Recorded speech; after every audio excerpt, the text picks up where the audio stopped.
Was it great? Well, it'll get better with Otaku Cafe.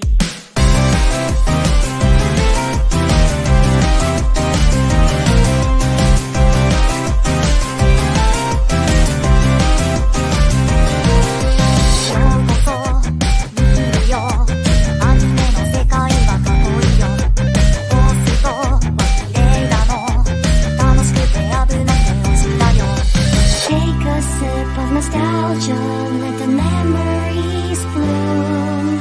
All these stories in my head are gonna make me go boom. Kick back and relax, turn the volume to the max, bob your head until you're dead. Yeah.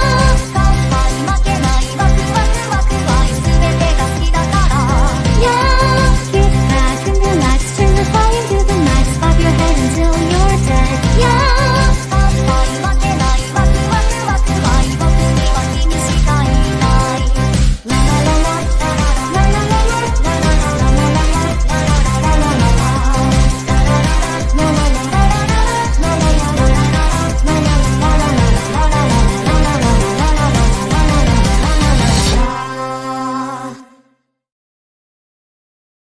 Gonbawa, friends, and welcome to the summer premiere of the Otaku Cafe. As I summer's in the air, we have a lot of shit. Fuck Elon Musk. Indeed. It's hot as fuck outside. Yeah, summer is hot, and the shows will be hotter. Indeed. But anyway, it's going to be a rather crazy schedule thing because commitments, guilt tripping, all the things. I mean, I have old parents, so if you want to introduce me? Yes, anyway, I am Matt, aka your co-CEO and your head chef. And to join me, my other co-CEO, my bartender, whatever you want to call him, but he is my friend.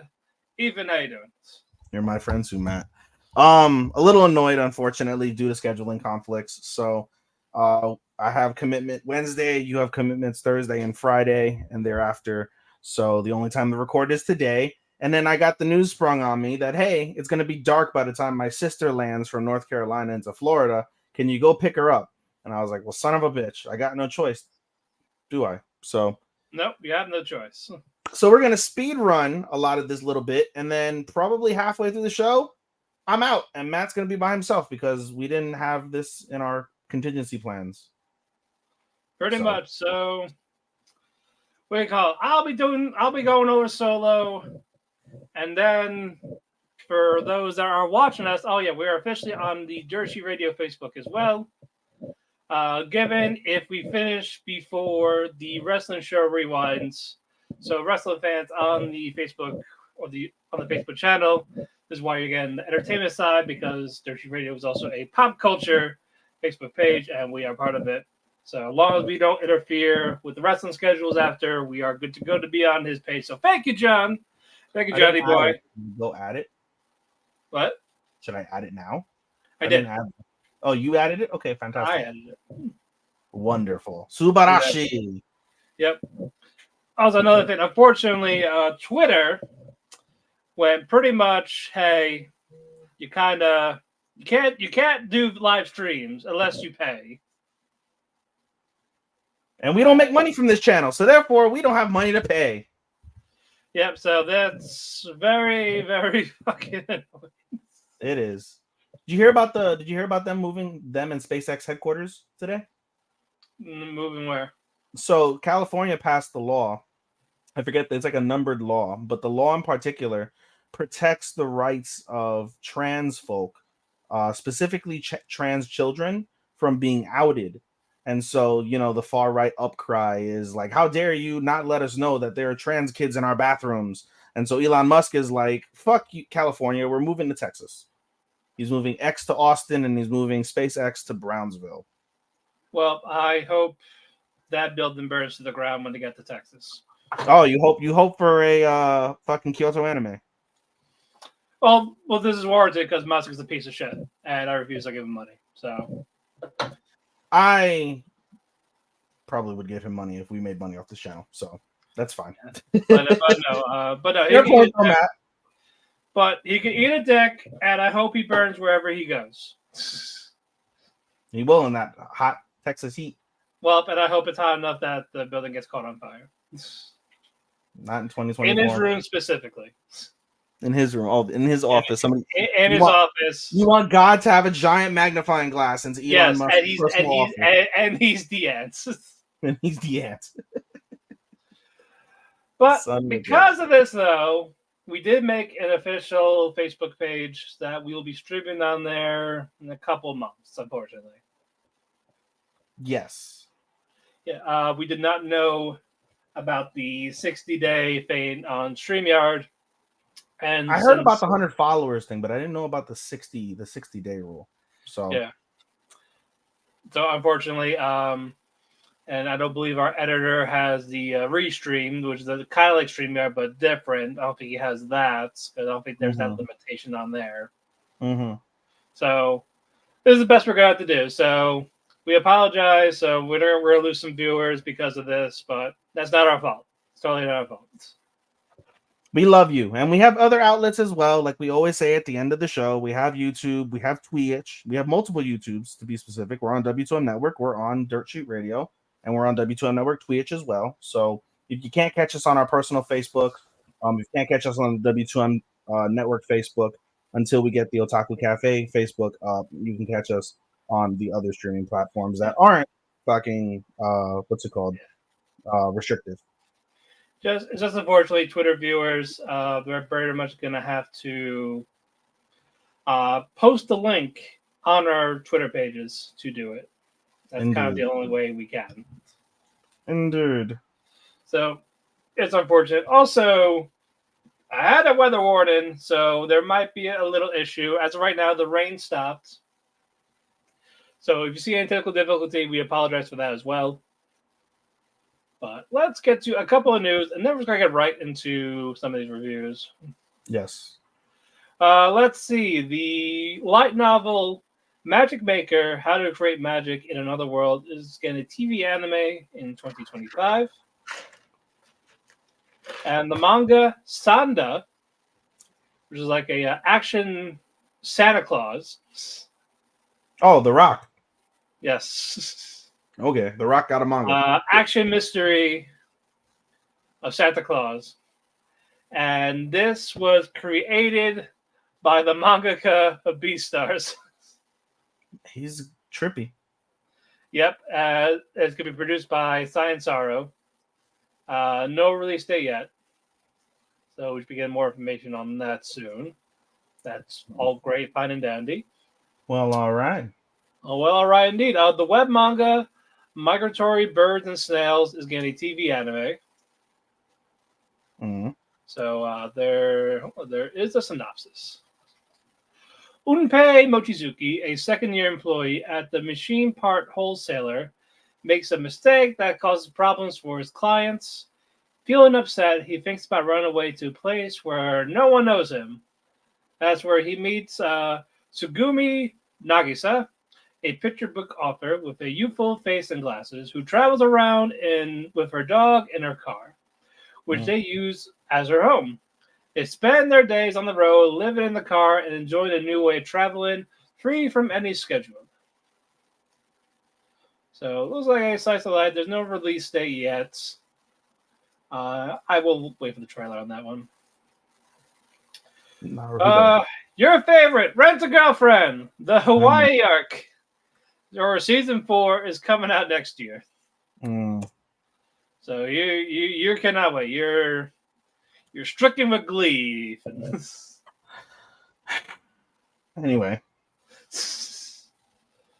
The creator of Teaser Master Takagi-san is making a new manga. Looks like it's a sports-based manga titled Mane Mane Nichi Nichi. So it looks like it's baseball. So okay. So good luck for her. Hold on, and then finally, Kadokawa fortifies animation production with the Doga Kobo acquisition. Nice. So there we go. So it looks like there's going to be a stronger partnership going forward with Doga Kobo. So good luck with that. And that is pretty much the news section. All right, so we had 3 reviews, right? We do, sir. So you want to get to them? Excuse me. Yes, let's go ahead. All right, let us start with let's start with My Hero. Good episode. Yeah, we only got to cover 1. That's fine. Yep. So, and nothing wrong with it. It was basically a continuation of the fight with Endeavor. Yep. All for One, Hawk, Jiru, and what's the Nighthawk's name? Nighthawk, whatever the fuck his name is. Well, we said Hawks. We said Hawks already. No, the other guy, Nighthawks. Dark Shadow. Dark Shadow. Or Suki, or is he the Tsukibichi? Tsukiyomi. Yep, Tsukiyomi. They're fighting back and forth still. Endeavor, though. Yes. Lost an arm. He lost an arm and his spleen or kidney or something. Got stabbed through. Yeah, he lost a kidney and then he fucking comes through and he tries to throw like his like punch and it gets caught inside of like that crazy web that fucking All for One shoots and it rips his arm off and he still manages to manifest a firearm and hit him anyway. Well, yeah, also, he lost it because he was protecting Tsukiyomi. Yeah, he's protecting. Yeah, he was protecting the students, and a good kids. chunk of this was flashback for Endeavor.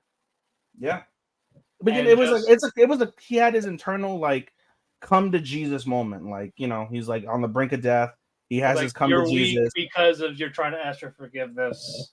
Yeah, like it basically said like you've been so self-centered in your life that you've cast aside everything and like destroyed everything yourself. So now, yeah, like you said, like you're like begging for forgiveness as you're at death's door. And because of this is why you got Endeavor took no shit from people. Yeah. And we got like a little like, hey, your dad died trying to be a hero. Why are you trying to be a hero? Mm-hmm.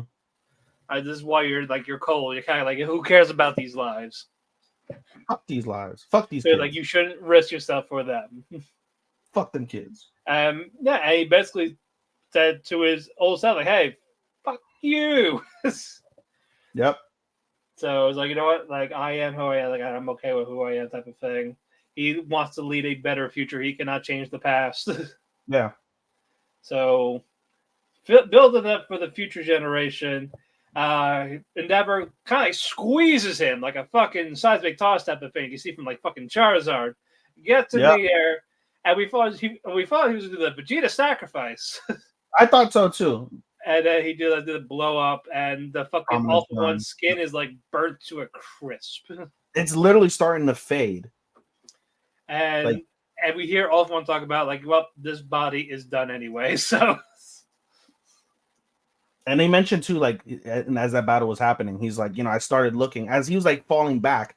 He's like, because he goes blind, and when they crack his mask, and then he goes blind on top of that. And he's saying, he's like, ever since like I lost the ability to hear and see, I've started stealing specifically sensory quirks, things that allow me to see, perceive, feel like outside of the norm. And so he's basically been using that to stay alive. So, but we weren't done there. No. We go to the other battle. Yes. Shigaraki, Genus, Rumi, Bakugo. Shigaraki's multiple arms is like going all over the place. Multiple's an understatement. Yeah, like it's like cover almost the whole battleground. It's getting to the point where they cannot get close to Shigaraki. They're being overwhelmed. Support team is just having a hard time trying to keep up with repairs at the same time. But Bakugo, he does find a way. Yep. And as he gets closer, it does not work out so well for him. No, he basically uses his trump card. And he uses his best move and it doesn't do shit. And then fucking Shigaraki just proceeds to go snap his arm like clear and fucking two. And then like basically he's on the brink of death at this stage. Like he's about to get killed. Everybody else is kind of stuck with the arms, like they can't do shit. You see Monma, I think is his name, the other guy with the who can steal the corks. He what's it called? He's struggling to keep his eyes open, and you hear what's it called? The sensei saying, "Keep your eyes open." Erase their head. Keep your eyes open, no matter what. Like, and he's struggling. So, yeah. And then Deku's basically still on his way. They didn't really show him, I don't think, but he's still on his way. Yeah, basically. Now they're basically just waiting for Deku to show up, and who knows what Bakugo's gonna do to be a well, the preview has him getting his ass kicked a little bit more before they go for the final blow, because villains can't ever finish heroes like immediately. They have to do some like villainry speech or villainry fucking toying with. They gotta Hulk up. They gotta make the comeback. Doesn't work for me, brother. Well, I guess Bakugo does not have creative control. No. But no, it's from what's being teased, it's sure to be a really solid episode on Saturday. It's been a solid season. But we got one more, so. Indeed. So we'll see how they do that. But the next review, Spice and Wolf. Good episode. Good episode. Very emotional for Holo. Poor Holo. Yes, poor Holo. But Amari, he requests Lawrence's presence. What for, Matt? I'm gonna buy her. I'm gonna buy your girlfriend. How does 1,000 coins sound? 1,000. There's 1,000 types of silver by tomorrow. Yep. And I understand she owes you that much. So if I give you that, I will buy her freedom, and I'm gonna marry her. Sure, let's go ahead. Shake the hand, sign it in blood. Yeah, she'll never leave me. And the people, the witnesses around it, we're just like, what's gonna happen? Oh, is he gonna say yes? Is he gonna say no? No, I got 4. I got 2. They're taking side bets. They're taking side bets for multiple things. Whether Lawrence is gonna agree to it, Howell's actually gonna go marry him. The guy doesn't get the money. Multiple bets going on. Yeah, it's a bunch of props. In the Traders Guild. But pretty much, it's more or less Hollow and Crest plan to get this extra money. Yeah, make it seem like Hollow's a prisoner. Yeah, when she's not. And Kraft's idea is like, well, the choice is still up to you whether you go with him or not. Because basically he's just buying your freedom. That's really it. So you're free to choose what you want. Yeah, exactly. So that's gonna be a plan. So Barrett Hollow's just gonna be like playing up, teasing. Just go, I'm gonna go with Lawrence. That's kind of what's supposed to be. However, but there's a festival. First, there's a festival. Yes. So they're gonna celebrate one more day. Kraft is talking to the other merchant, like, oh yeah. So basically, it's like 1-to-2 ratio in your favor. But the guy, he's gonna get the money because he has it. No, well, he said specifically, they're like accounting all of his assets combined. He's owed 1,000, right? His combined assets are 800, but he's recently made a killing off of a peculiar metal. What's that metal, Matt? What was that metal? Pyrite. Yes. With this fake, it looks like gold, like the little cube that he had bought her. That was like going for like 60 silver that he bought at the time for like 60 silver. It's now worth 270 silver and climbing because it's a hit with the women. And so he's bought all the pyrite in town more or less, and he's just killing it. So that 1,000, no problem. He's got it. Yeah, and plus he always uses family's money because again, they're very fucking rich. No, he does not use his family money. He could. He could. Yeah, he could if he wanted to, but he literally was like, I don't feel like being a rich son because that means I'm cocooned. So I'm gonna do everything on my own. And the kid is what, like 13, some shit like that, 14. Amari. It's gotta be no more than 16. Yeah, like yeah, we'll say early teens. Yeah, and he's already got like a fucking fortune. He's a true entrepreneur. Like, and he does it. They also said it too. He does because he refuses to do sly shit. He only relies on his business acumen, his words, and his eyes. He doesn't do any nefarious shit. So it's even more impressive that he's amassed this not through nefarious means. So right. But well, I lost him. I lost him. But in any case, they're celebrating. Got drunk. But Lawrence has got a letter. And with that letter, hold on. I'm sorry, I lost it. Yeah. Oh, yeah. Ladies and gentlemen, my co-host Ethan is gone for the moment. But yeah, Lawrence got a letter. He has to meet the merchants again for about something. And Holo, she's usually being the T. She's like being kind of jealous, but not. But again, she is jealous. We know she's jealous, but she's playing on that she's not. And because of this, Lawrence leaves the letter, because it's about your old village, your past a bit, the clan, all of that, right? And Lawrence goes to talk to.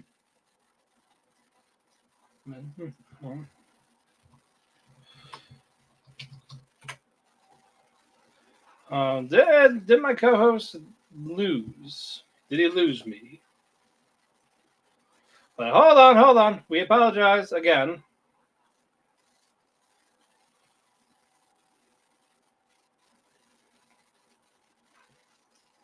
While that is happening, there he is.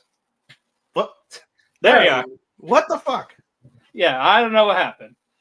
Hello, Derek. Welcome. How you doing? But I talked about the letter. Lawrence talked about how it's about connection to your past, your ancestors, type of thing. Yep. I'll be right back. But what happened when he came back, Ethan? Holo turns out she could read because he talked shit to her on the way. Like, oh, feel free to read the letter if you can. Ha ha ha. Yeah, and turns out she did. Good. She did.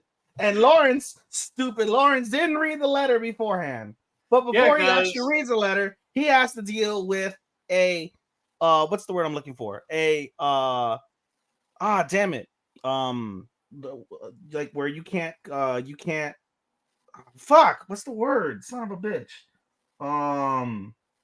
Inconsolable. Right. Holo. But yeah, no. We will. Well, we could, but unfortunately, the NXT post-show rewind is later. This is the anime / pop culture side for Dirt Sheet Radio. So come back later. Come back around 10:30. We've got all the Dirt Sheet involving anime, though. Yes. Basically, Holo has no home to go to. Mm-hmm. And Lars are trying to play it cool, like, it's okay, it's. But you knew all along. It's like legends changed with the new ruler of the place. They make it up. You played me like a fiddle. How dare you? Yes. The topic for now is for real quick in like another minute is Spice and Wolf. So merchants, stocks, numbers. A wolf. Yeah. A hot wolf that sometimes gets naked, but it's a lot of finances. Yeah. Yes. Lots and lots of wheat. Lots and lots of wheat. The plot is finances. Yes. And barely legal looking girl. No, she's 1,000 years old. Stop. She looks barely legal. She looks 18. Stop it. And so is Lawrence. Lawrence is 25. So. Yeah. So. Anyway, what's it called? But no, Lawrence is trying to calm her down. Mm-hmm. And Holo, just don't touch me. Do not fucking touch me. Yep. She, like I said, inconsolable. And so now, the plan's up in the air because now basically she's not going to want to be with it. Because she basically is like, oh, I'm tired of being alone. Now I'm alone again. Like, that's why you want to ask you, do you want to mate? Yeah, she asked her, like, oh, make love to me. Oh, that's right. You don't want to do that because you love somebody else. It's fine. Someone else loves me. Talking about the merchant that wants to buy her. Yeah. I'm like, yo, what the hell? Savage. What is going on here? But you know, like I said, she's inconsolable. She's saying things that she probably doesn't mean, but she's obviously very upset. So, but no, a very, very good episode. now the plan is in the air. Yep. So we're gonna figure out what her mind is going to be later on. I bet you he chooses her. I'm sorry, she chooses him. They leave for a little bit, and then she's like, "I miss him too much," and then leaves. Probably. And goes back but like I said, we're with Jersey Radio. We're live practically every day, Monday to Friday, with some Saturdays and Sundays. We are here when we can for this. We're aiming for every Tuesday, depending on each schedule. If we do early, we'll be on Dirt Sheet. And I also talk TNA Wrestling every Thursday. So if you want to be there for that, you're more than welcome to as well. But let's get to our last review before we do first impressions. Code Geass. This is so good. I love the first 20 seconds. We got the fucking cameos. Yes, we got Lelouch and CC. I was like, yes. I was so wild though, because I was telling Starman in the chat. I was like, you have to have watched the movies to be in this universe, because if you have never watched the movies, you'll be wondering why the fuck is Lelouch still alive? Yeah. Versus if you had watched the last series, like, why is he alive? Why does he have a fucking Geass chest tat? Like, what's going on with that? But the other series will tell you everything that you need to know in preparation for this. So, what happened to Nunnally? That's another thing. Nunnally. Did they say no? They haven't said. That's why that was another question I had. I was like, they haven't brought up Nunnally, so I'm like, not dead, right? No, I don't. She's not dead. They had to rescue her. Right. In the movie, I'm not seeing her in the cast list. Then. I don't know. I really don't know. But go ahead, Ethan, because you're on a timer. So go ahead. I'm letting you talk. I'm letting you. Oh, I don't have any. Fuck! I got to remember what happened. This is my first time reviewing Code Geass on the show. We had another return. Yeah, I know. We had a third return, and that was Nina. Yeah, Desk Girl. Desk Girl. Yeah. Love it. But no, CC and Lelouch were questioning, given Rose, or I'm sorry, what's her? Sakura, I think. Sakura, yeah. Like the Geass. Like, was it wise to give her the Geass? Yeah. And it's like, no, I'm not telling, basically. Yeah. But yeah, now I do have to figure out what happened. Yeah, Nunnally's not like, on what here. The fuck? We were not prepared for that. Yeah, you weren't prepared for that question, huh? No. I thought it was like fresh in your mind. No, like, this is my first time reviewing Code Geass on the show since you brought it up like every time I haven't been here. So it's like, I know.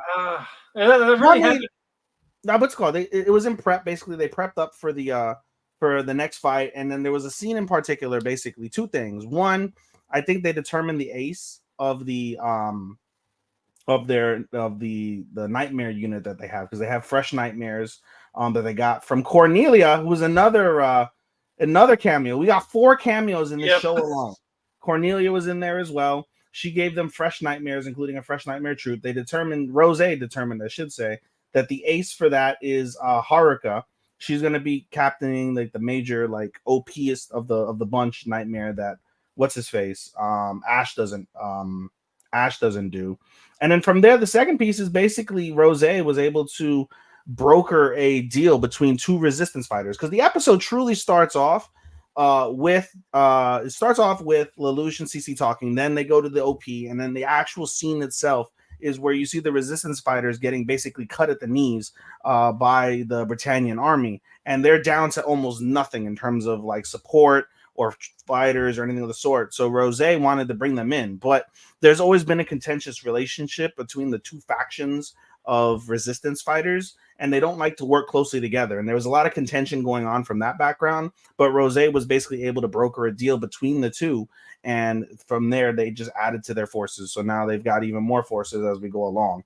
And then the scene with Nina itself talks about basically what they have to do to get against the Flea, because everybody who's seen Code Geass remembers the Flea. It's basically their equivalent of like a huge nuclear bomb for what it's worth. And so they basically, in average, the Flea was built to have no defense. And so they're trying to come up with Nina's help. Nina, again, is the one who created Flea. She wants to basically, like, you know, stop the Flea. And she even says it in like a monologue to the resistance fighters that she's here. It means so much to her to try and stop the Flea, because when she made it, she didn't anticipate all the death and suffering that it would bring. And she's killed hundreds of thousands of people with this creation of hers. So basically, think of it as like Oppenheimer, you know, having regrets over building the bomb that ended up destroying Hiroshima and Nagasaki. This is the equivalent of it in the anime. And so that was really well done as well. Very emotional from her standpoint. And then the rest of the episode basically just features the Britannian army jumping the gun, because they have one of the generals and he's given free reign to do what he wants by Norland. And basically, was it Democles or something like that? I don't give a fuck what the general's name is. He's gonna die in the next episode probably anyway. If you want to actually know the name, it is Cockrinkle McGee. It doesn't say. Okay. It doesn't have a cast list. But in any case, the general basically says, like, hey, we're gonna take out the Sapporo ghetto. So basically, they're gonna destroy the entire town of Sapporo with a Flea. And they had talked about two things. Basically, A, again, the defense against the Flea, and then B, basically the Flea is being dropped by a giant space, like not spaceship, but like a giant like floating fortress called Damocles. And Rose in particular, everyone is like really upset. They're like, we have to help them, but we, you know, we're all going to get slaughtered by the Damocles. And Rose basically roused the troops up and says, listen, we were going to have to take down the Damocles if we were going to win this war, no matter what. The plans have just been moved up a lot. So we can't shy away. We want to save the Japanese, the 11s in the Sapporo ghetto. We got to fucking do it. Let's do it. And that's basically where the episode kind of ends from that perspective. So, right.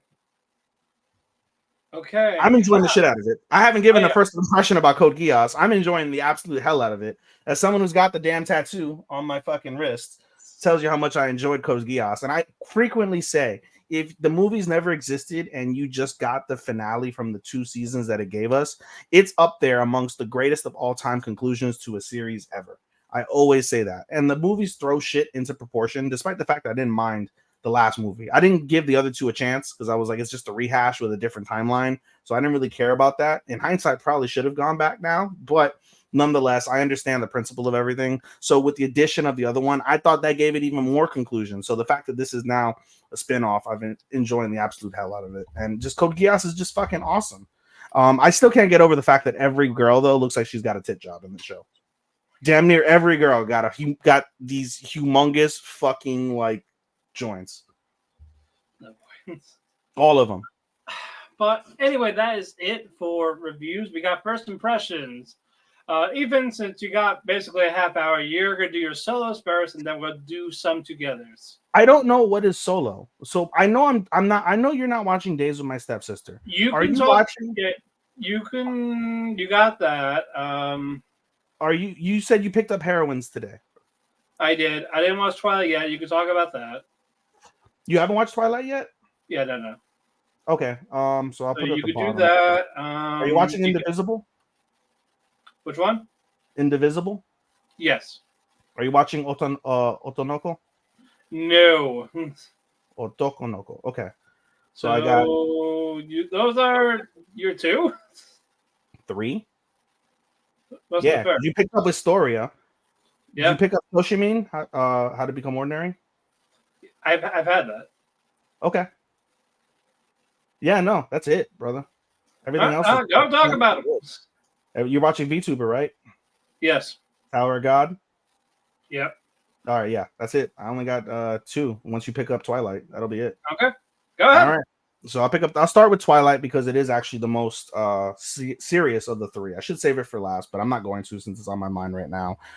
Trigger warning. 5, 4, 3, 2, 1. Okay. We get confirmation. For those of you who have been listening to the show, about 2 weeks ago when the show debuted, it basically caused all the comments across the entirety of Crunchyroll news and shows to be disabled. The reason why, as we went over in last week's episode, is because of the fact that there's a scene of sexual aggression that borders a little bit on the rape, rape word, hence the trigger warning. And there's also hints of potential breeding and sexual misconduct from an adult to a teenager. We get confirmation officially in this episode that that is the case. Basically, the episode focuses on two parts. The first part is basically our main character, what's his dick? Now I'm forgetting his name. Hisashi. Hisashi goes out and he basically breaks up with his boyfriend.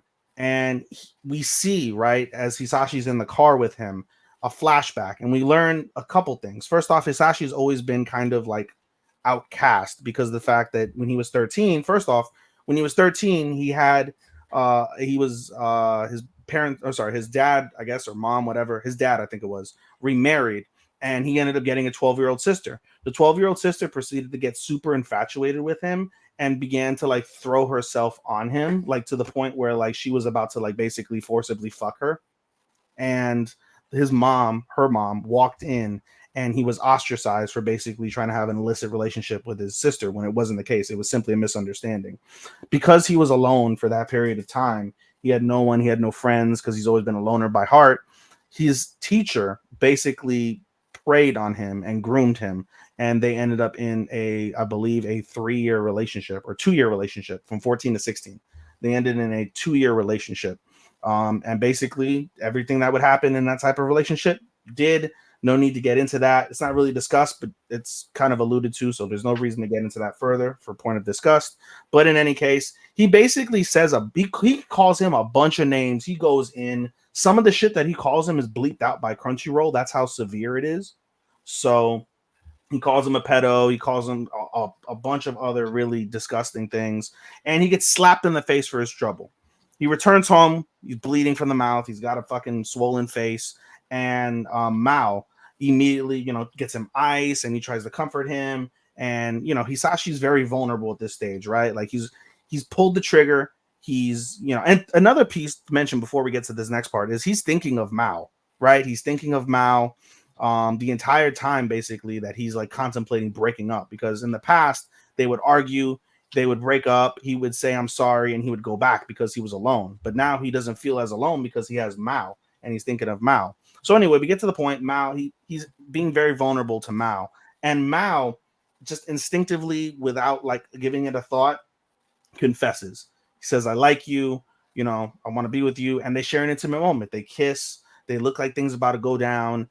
And Hisashi pulls away for a second because he's like, "Ow, my mouth hurts from being smacked in the face." Right? Nothing that nothing that Mao did. Just his mouth hurts from getting slapped. But this causes Hisashi to, or sorry, this causes Mao to like pull back, and he's like, "Oh my god, what have I done? Fuck, I need to cool my head. I can't believe this is happening." And he runs out, and he just stays by himself the rest of the night. This causes Hisashi to kind of like withdraw again. He's like, "Did I hurt Mao unknowingly? Did Mao confess because he feels sorry for me and he doesn't really love me? Like, I love him, but he said he loves me. But is he only saying that to get in my pants? Is he only saying that because he thinks I'm pathetic because of what happened? I don't know." And so he turtles in his shell. This all happens the day before they're shooting, because again, as we talked about in episode 1, they are doing like a movie inside of their school, right? And it's a boys love movie where Hisashi is playing the lead. But they do the shooting the next day, he's just flustered. He can't think of anything. He's fucked up. He's tired. He's thinking of Mao so much, and he flubs his lines. They do 8 different takes. He flubs every one of them, and the director's going to do a 9th take, and Mao's like, "Let's take a 15-minute break." So they get food, they sit down, they eat. It's very quiet between them, and Hisashi finally, breaks the ice, pulls the trigger, and says, "I want to talk about what happened last night." Mao, though, is very professional when he's doing his movie work, because keep in mind, he's the cinematographer. He's the one that's recording everything, and he's very professional. That's a pride of his, and it's definitely talked about at the beginning of the show and throughout whenever he's actually working. And he says basically to Hisashi, Mao does, like, "I don't want to talk about what happened, not because of anything else, but just because I want to focus on the movie. Let's get through these 5 days of shooting, and then afterwards, I will come to you and we'll talk about everything that we need to talk about." And this basically gives Hisashi like a little bit of comfort. and he, has a little bit more.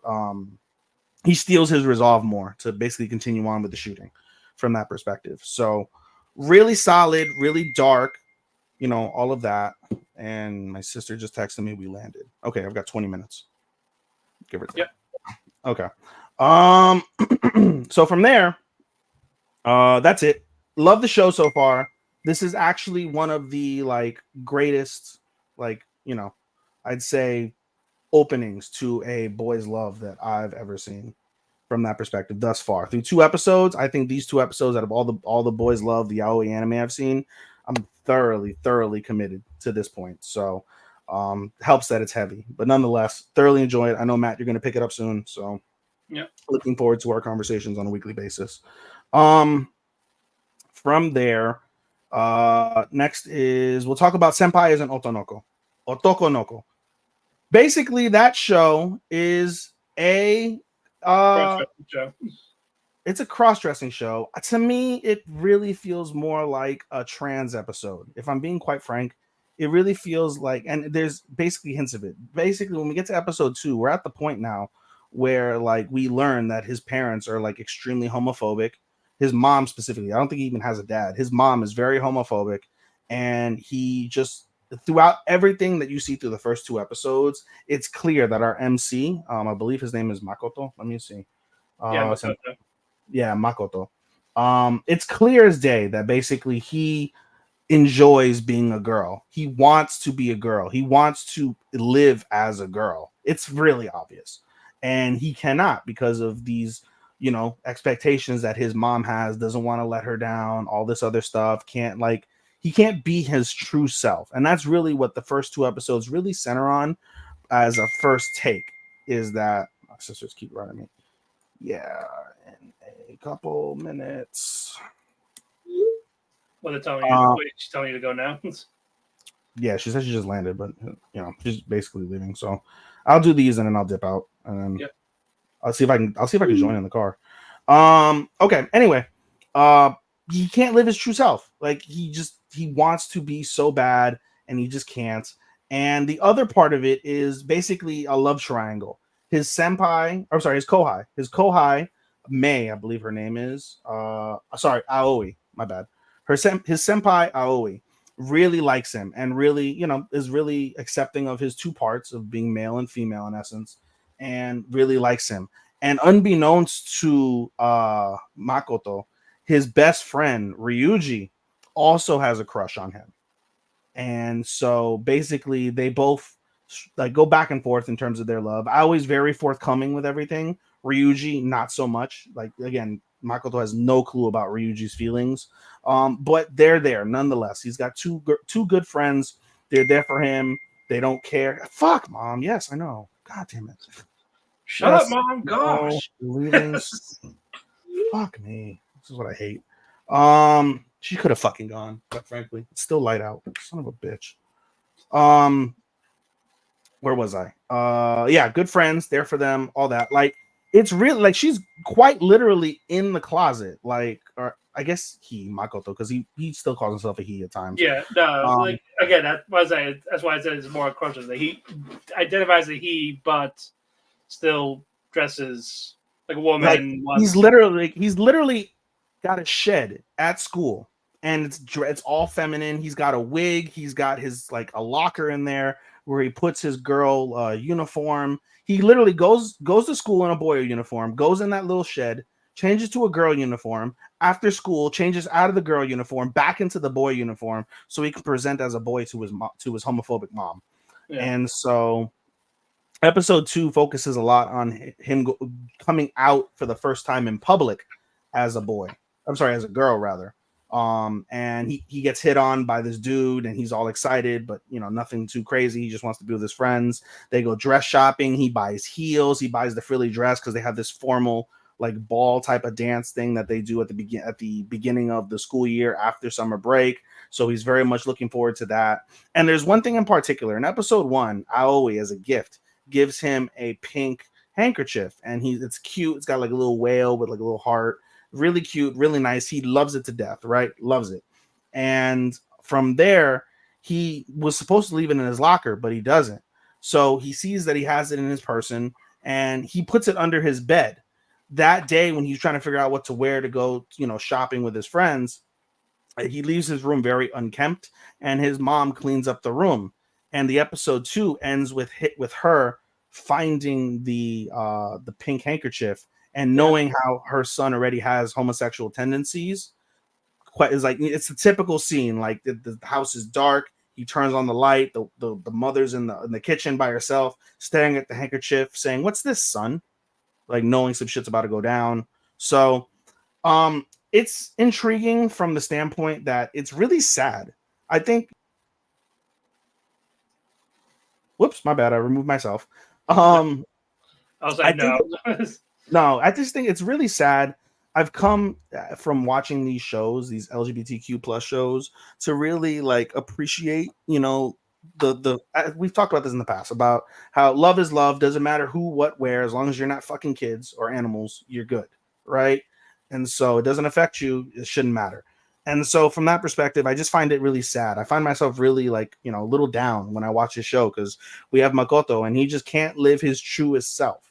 He can't be who he really wants to be. He wants to present himself as a girl. He wants to be recognized as a girl.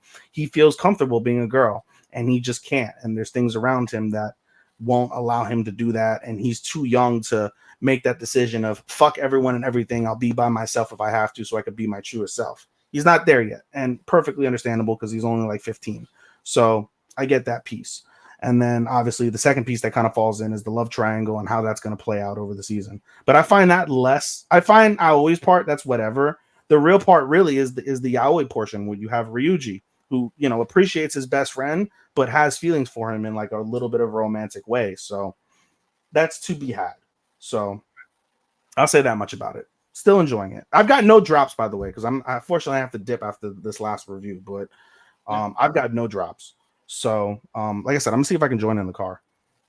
Anyway, third and last solo that I have is going to be Days with My Stepsister. So you think, right? Days with My Stepsister. Oh, what's it called? It's a stepsister anime. It's going to be creepy, all of that. No, actually, it's not. It's actually really, really, really, really deep. We basically see our normal dude. What's his name? Yuta. Yuta's a very normal dude. He's lived life just with his dad, normal, everything's good. He's very self-sufficient. And his dad decides one day to get remarried. He gets remarried, things are good, and he gets himself a little sister by 1 week. Her name is Saki. And Saki, whereas Yuta's a normal dude, he has some friends, but he doesn't stand out in school. Saki is the hottest girl in his grade. Hottest girl, she's fine, and they have to basically coexist together. But they have a lot of like mutual like understanding in terms of how they live life. They're very self-sufficient. They don't want to interfere. They don't want to rely on people. But they respect each other. They respect each other's opinions, things of that nature. Like it's very straightforward. And the show itself just kind of focuses on how they balance that like life, the lives that they had before, their personality traits, how they're similar, and how they act moving forward. But there's darkness to this in terms of the fact that both Saki and Yuta kind of have past traumas from their ex-parents. Yuta, his ex-mom, or sorry, his actual biological mom, I should say, and Saki with their biological father. Her biological father. And so there's a lot of interaction back and forth between the two when it comes to individualities involving themselves as as youth going in as youthful, and I believe they're close to graduating. I think they might be in their third year, something along those lines, as well as dealing with that past trauma. Specifically in episode 2, Saki makes a point to say, like, my life would be easier if you and your dad were pieces of shit, because then I would know what to expect. So she struggles with the fact that Yuta and his dad are genuinely nice male figures. They don't do anything disrespectful. They're not creepy, none of the sort. And she said, I think it'd be much easier for me to deal if you guys were assholes versus not. And Yuta, to his point, she mentions, he's like, I haven't had a home cooked meal since my mom left. And you see, basically, he gets a flashback while he's eating his miso soup, home cooked miso soup, of him just sitting quietly at a dinner table with his mom. No interaction, no real loving, anything. And he's just, quietly eating his food as a young kid. So there's aspects from that perspective. And then also basically how Yuta has to kind of combat some of the things with Saki without, because they don't interact in school, and they made it a point not to interact in school. So that way people don't come to know of their real true reality, that they're stepbrother and stepsister. But there's a rumor in episode 2 that goes in that basically she's a working girl. She sells her body, things of that nature. Nothing of the sort. She does have some sort of like online job that I don't think they mentioned, but it's nothing like sexual or anything of the sort.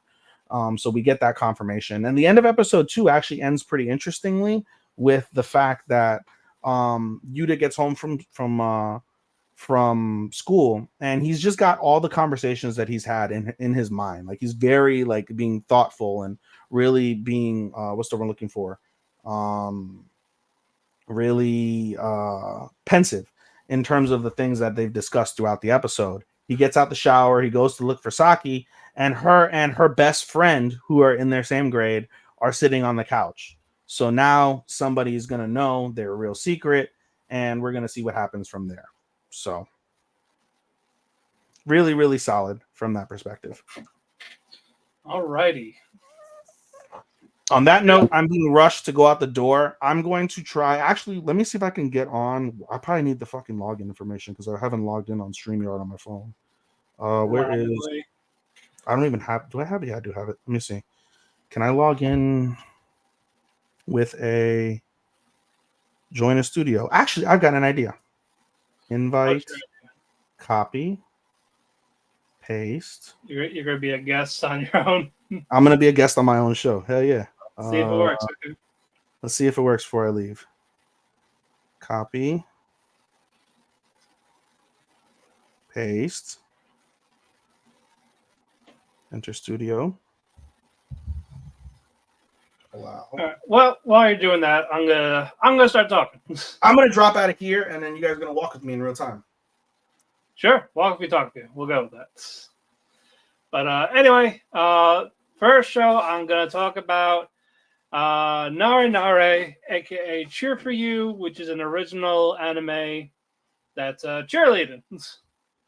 It is a cheerleading anime, and basically it focuses on Kanata, who was the cheerleading team, and unfortunately, she accidentally injured one of her teammates.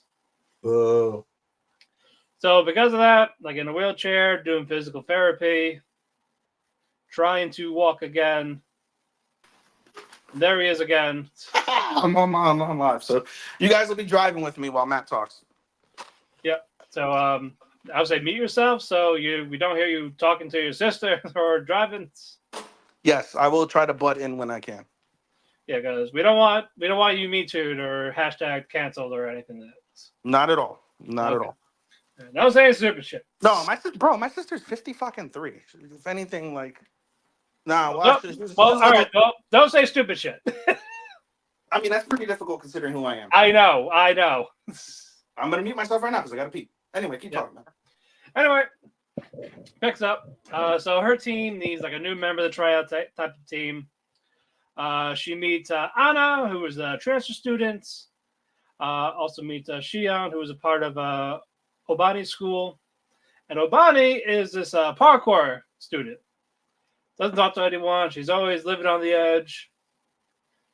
But does this massive parkour, running on buildings, on top of buildings, jumping, flipping. Kanata wants to interact with her, but since Obami is like a loner, she doesn't want to talk to anybody. Kanata tried to chase her as best she could until she found herself high in the air. Like she flew, she jumped. So these kind of, I get parkour is parkour, but some of it feels like really unrealistic. Colors are okay. Animation's all right. This one is a 3-episode rule, so it does not really impress me. You mean there's nothing that somebody from AEW can't pick up?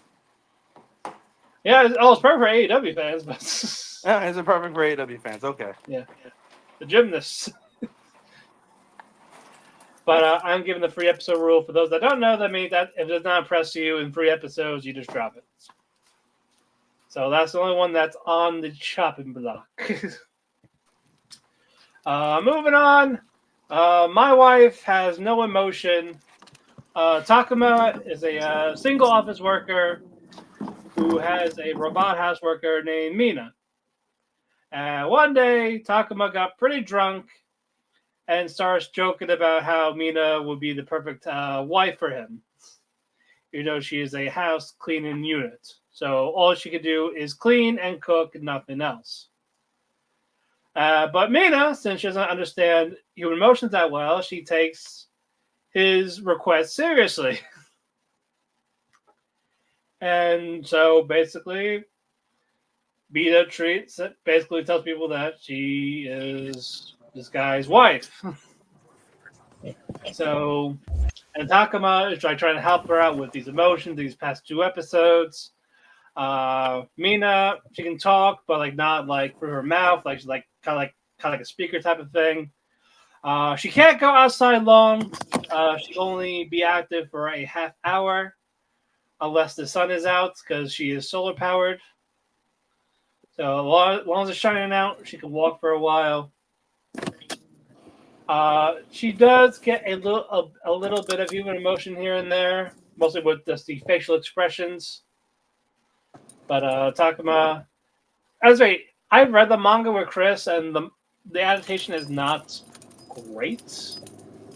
It's more of how they are portraying Takuma as a genuine loser, and it's just coming off like a cringe, like Kazuya from Rent a Girlfriend type of cringe. It's like, not great, but I like them a little bit together. But that's how the anime is doing it. It's just subpar. I will keep it because I want to see if it will improve. I do hope it does, though. As of right now, not looking so great. Everything you told me is why I didn't pick it up in the first place, dude. Like I said, reading it was just so much better than it's just how they made Takuma. That's what annoyed me. Is how they made Takuma. Mina's fine. It's just the guy. Just the principle, because you know what I think what really irked me and why I didn't pick it up is because of the fact that that's a lot of things in like real life Japan. Like motherfuckers are getting married to sex dolls and all this shit. Like they prefer like all these real life men will prefer like anime women over real women, and it just makes no fucking sense whatsoever. And it's like, bro, I can't fucking deal with it in real life. I certainly don't want to deal with it in anime. All right, go back to your driving. Next one is Love is Indivisible by Twins.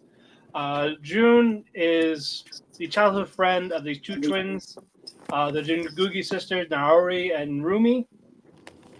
The two girls had a fascination for him for a while, basically how June would like stand up for them at points, just being that supportive friend, until one day Rumi decides to date him. So Rumi dates June. They were having fun, making nice memories together, and Rumi all of a sudden breaks up with him. Just felt like it. Doesn't say why. Like, oh, we have fun. Awful. And then we find out this is why me and Sean were like, oh, so which one do you think Ethan would hate if he watched it? Like, well, it's gonna be Rumi. I gotta see more before I wish death on her. Oh my god. Naori, she also finds out she also had a crush on June. So I don't know if Rumi picked it up from her sister, or her sister doesn't really know.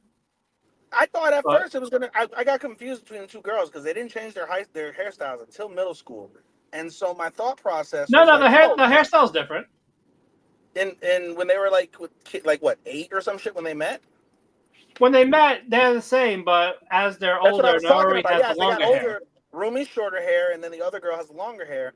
But he always interacted with the other girl more, and the whole reason why Rumi did what she did in the first place is because of the fact she was a jealous bitch. Because she's like, oh, my sister, who has a lot more in common with them, and who I think would make a great relationship, I don't like it because I like him too. So, credit to her. I can't really be upset. She had the balls. She had the gumption to make the move. And fucking homeboy was kind of like, like at first, but then he warmed up to it, and he was like, you know what? What's the worst that can happen? Well, we found out what the fuck the worst could happen there. Break up. Ruin you at fucking like in 8th grade or 9th grade, whenever it is. Before we go to high school, let's break up now. Yeah, dude. Like, are you fucking kidding me? I was like, oh my god.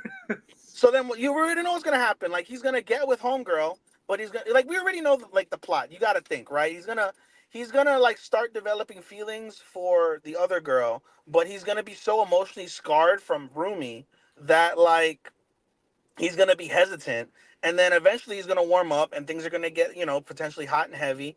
The other girl is gonna like say stuff because, oh, you guys aren't together anymore, and I liked him, I've been liked him, so there we go. And then Rumi's gonna get jealous, and then Rumi, hopefully, but I see it, is gonna try and like break them up or try and force herself into a throuple. And it's gonna be like, dude, you had your fucking shot, you ruined it. And so that's probably gonna be at that point where I wish she gets hit by a bus. And then there's only one sister, and we have nothing to worry about. That's always your resort. Bus. Where's the bus? You're gonna call the bus. Hey, Yes. look, I'd like to report you murdered someone right now. Yes, exactly.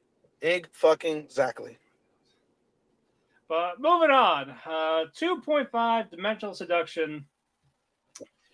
This is it's like My Dress Up Darling, but a little more etchy, horror-ish. That's hard to do. A little more etchy than Dress Up Darling.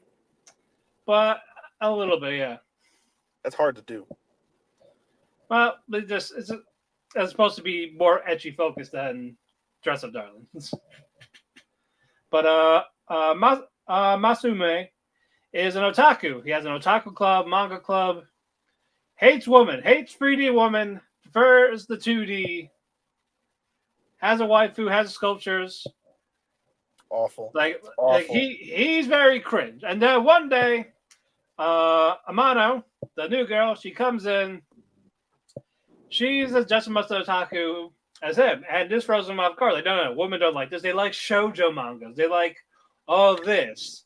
They don't like these statues. They don't like these perverted statues. Like a connoisseur like me. It's like, stop talking. Stop. And she's like, oh, you love this girl too. As I know, she's your idol. But guess what? I cosplay as her. I have it with me. You want to see me in it? And she looked exactly like her. Okumura, basically, he's a guy that'd be like basically her fucking photographer.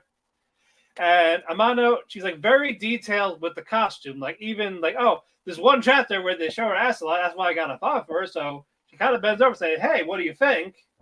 That makes him die at nosebleed. So now he's like in the middle. Like I hate 3D, I hate real women, but I love the 2D. Like, am I in the middle? Am I at 2.5 dimension? Maybe that might not be so bad. So he doesn't want to admit she has a crush on her. I feel like Amano's kind of the same way. But the girl 2, I like girl 2 better, Mikari. She is the childhood friend, so that means she ain't winning. So, all right there, that's already going to be a no. She's a model. She's the new girl. She has a crush on Okumura. But she's also mad at him because of the whole, he likes 2D girls. And it got to the point where he won't notice her.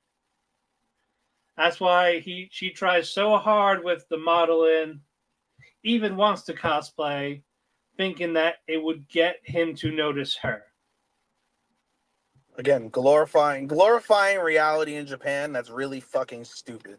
No, thank you. Fucking thank you. Unfortunately, Okumura still won't because now he's crushing on Amado because she cosplays as his favorite girl. I saw the clip. He's naked. She's ready. She's absolutely ready to smash. No, how dare you step on my dojin? Fuck you. Oh my god. You fucking dweeb. You forever virgin. Forever. Yeah, well, he would have been content if he didn't make this new girl. He would have been content with that, probably. Like we talked about in the chat, at least Kazuya wants to fuck a real girl. But he doesn't want the easy one. He wants the one that's hard to get. The one he actually gets. At least it's real. At least it's human with flesh and warmth and a soul. Well, she's not really a soul. She's an edgelord, but Oh my fucking cold, Lord. distant, bitchy. The shits is what it is. The shits. It's the shits. Like it's not a drop, but it's not a keep. We'll see. I'm That's gonna a keep drop. going for right Come now. on, that's a drop. Unless Well, you for need, you, unless because you, you don't like unless you cosplay, you don't need like for an otaku itch. culture. I'm a man of culture. No, you're a fucking forever virgin. Unless you need the show for an etchy of the season, I don't know why the fuck you're still continuing to watch the show. I got a couple. I got fucking. Hold on. What do I have? What do I have for that? I got fucking Roshi Dare. I got fucking. What else? Don't you got Not the Plus Size DM. L? I do not watch that. Oh, I'm gonna binge You that do. at some point. I got No, I don't have it officially I yet. got I'm gonna VTuber binge. Legend probably. Yes. VTuber Legend. We'll talk about it. Yeah, we'll get to that in a bit. But I'll do one of my originals now, and then I'll get to that. Mayonaka Punch. It focuses on Masaki, who is a part of a new tuber. We can't say YouTuber. New tuber group, the Harakiri sisters. And Masaki gets canceled because she did straight up violence towards one of her co-hosts. And because of that, Sounds familiar, don't it? Well, you just wish death and all these other things. You don't physically attack them. Yes. Awful. You And don't physically attack yet. But in any way, so because of this, they kick Masaki out. So Masaki wants to get her goal of 1 million subs on her own. But she does have a crew. No one wants to go. No one wants to join her, and the people that do are basically fucking trolling her. So she gets drunk and abandoned school building because she might end her life for all we know. But she meets a vampire because this is a comedy supernatural. The vampire's name is Live, and she has awakened after 20 years. Needs blood. But she sees a certain girl in her dreams. She wants that blood, and that, of course, is Masaki. She sees Masaki in this abandoned building. Masaki fell off the edge of the building. She was about to accept her death, but Live picks her up, saves her. And Masaki's like, "Oh shit, you're really a vampire." So she sees her like flying in the air, like, "These are going to be cool effects for my video. Hey, you should collab with me. If you get me 1 million subs, you can suck all my blood." Fair trade, right? So I was like, all right, so Liv's like, I accept. And then the other vampire girls, Ichiko and Fu, they're helping Masaki. They do like mukbangs, there's like all various things. Get some good views in. And this new vampire, Yuki, says, "Hey, you shouldn't be working with humans. So we're not going to be doing this. We're going to shut this down right now." And fucking Masaki just shoots garlic in Yuki's mouth because she's a vampire. And this gets the vampires high. Like, they don't choke, they don't die. Hey, agree. What? I said it's green. I get it.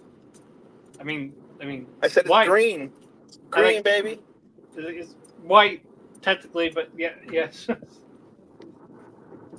But anyway, that's fair. They don't want, like, Masaki's kicked out. They don't want her doing this. Live goes to Masaki, gets that, like, "Hey, why do you want to do these videos so bad?" Like, wants purpose in life and everything. Like, she has this creative mind, wants to express it. So, Live agrees to help again.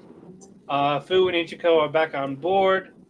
But this time, Masaki will be behind the scenes doing production, because that was the issue in the first place. Yuki doesn't want to see them with the human on camera, so Masaki is going to be in the back doing the editing, the uploading, all of that. It's a very interesting show. It is fun. This is definitely a keep. I'm curious more about these vampires. I'm curious about what the creative videos they are going to make, because they can only do the vampire stuff for so long. So wonder what crazy stuns, what crazy stuff they're going to eat, anything like that. We'll see. Live streaming from Tokyo Tower while I'm in a vampire's arms. Probably. All right, moving on. VTuber legend. All right. This focuses on the VTuber Kokorone. And her persona as the VTuber is like this, the generic princess, pure, white dress, blue hair. She's doing a chat stream.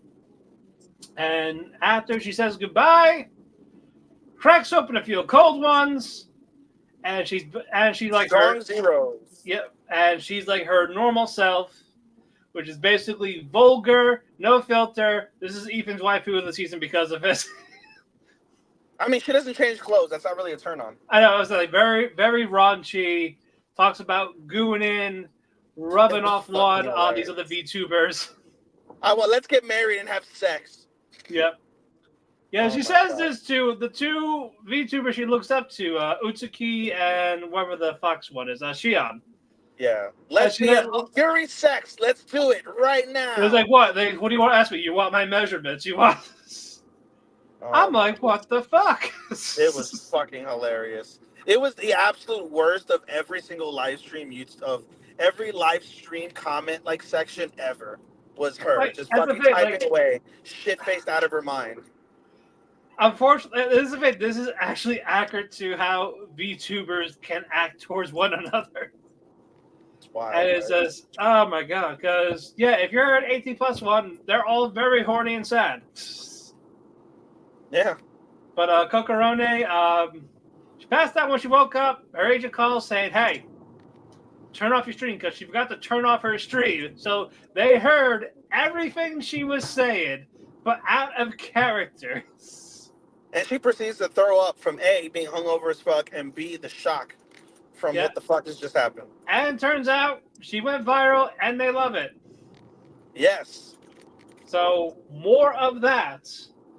And with during one of the interviews with her artist, or what they call VTuber, her mother, Irodori, basically says, hey, could you try not drinking as much? Could you... I don't want that to like wear off. She's like, oh, have one sober night. Have one sober stream a week, maybe two. And so in episode 2, she tries. And what happens, Matt? It's not working. And when she tries to be herself, like go back to her actual self, Without it the doesn't alcohol. really work. Without the alcohol, no. Like, Like, no, there's still that less engagement. Yeah. And yeah, I will say this is funny.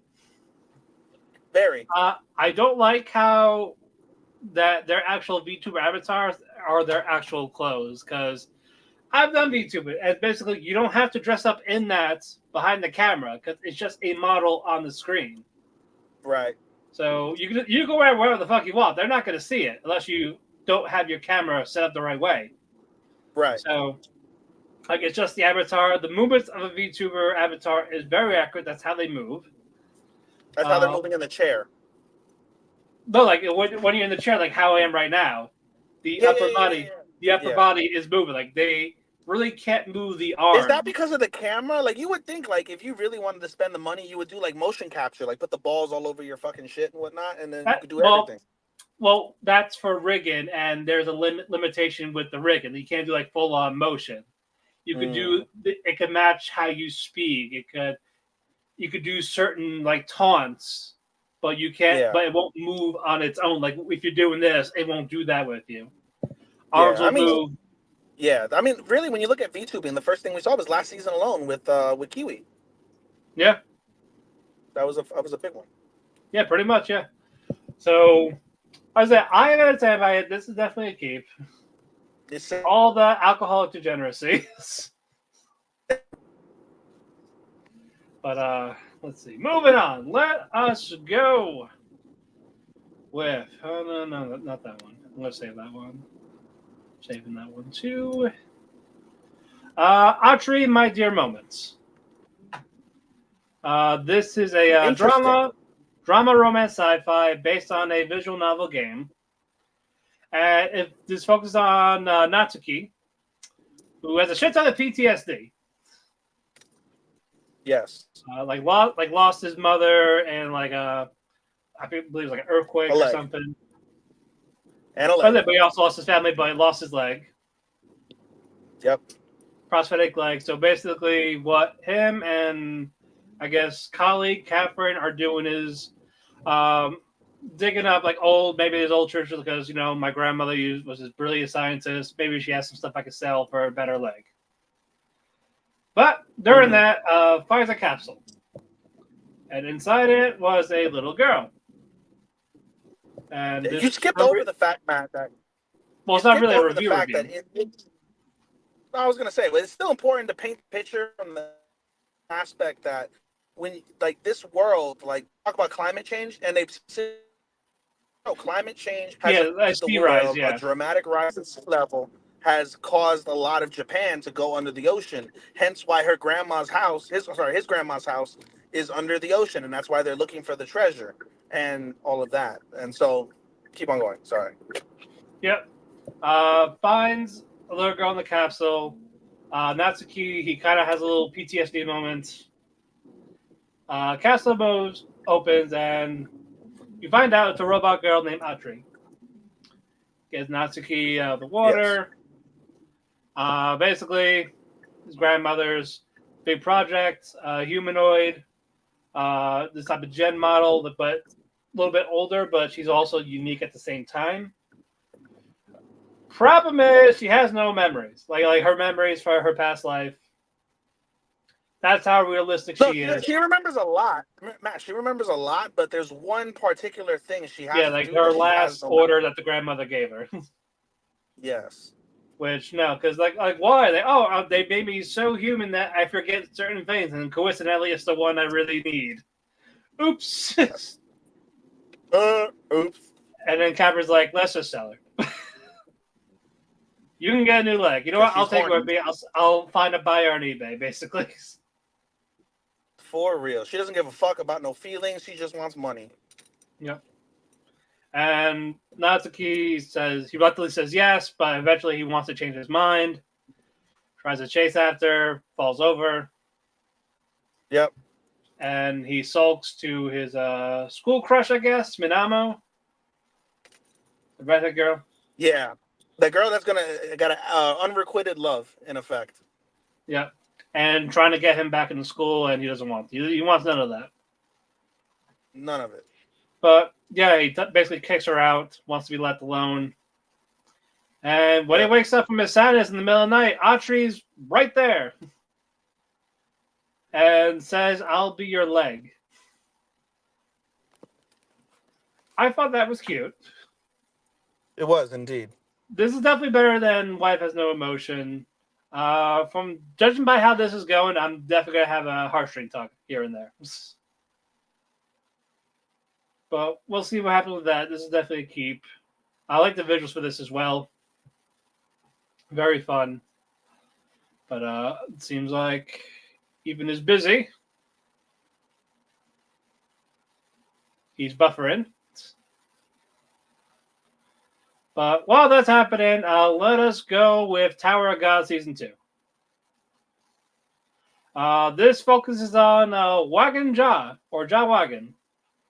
So, for those that don't know, first season focuses on Bam, but Rahel pushing down to the bottom of the tower. And now he's gone forever. So, Ja Wagon is the next one.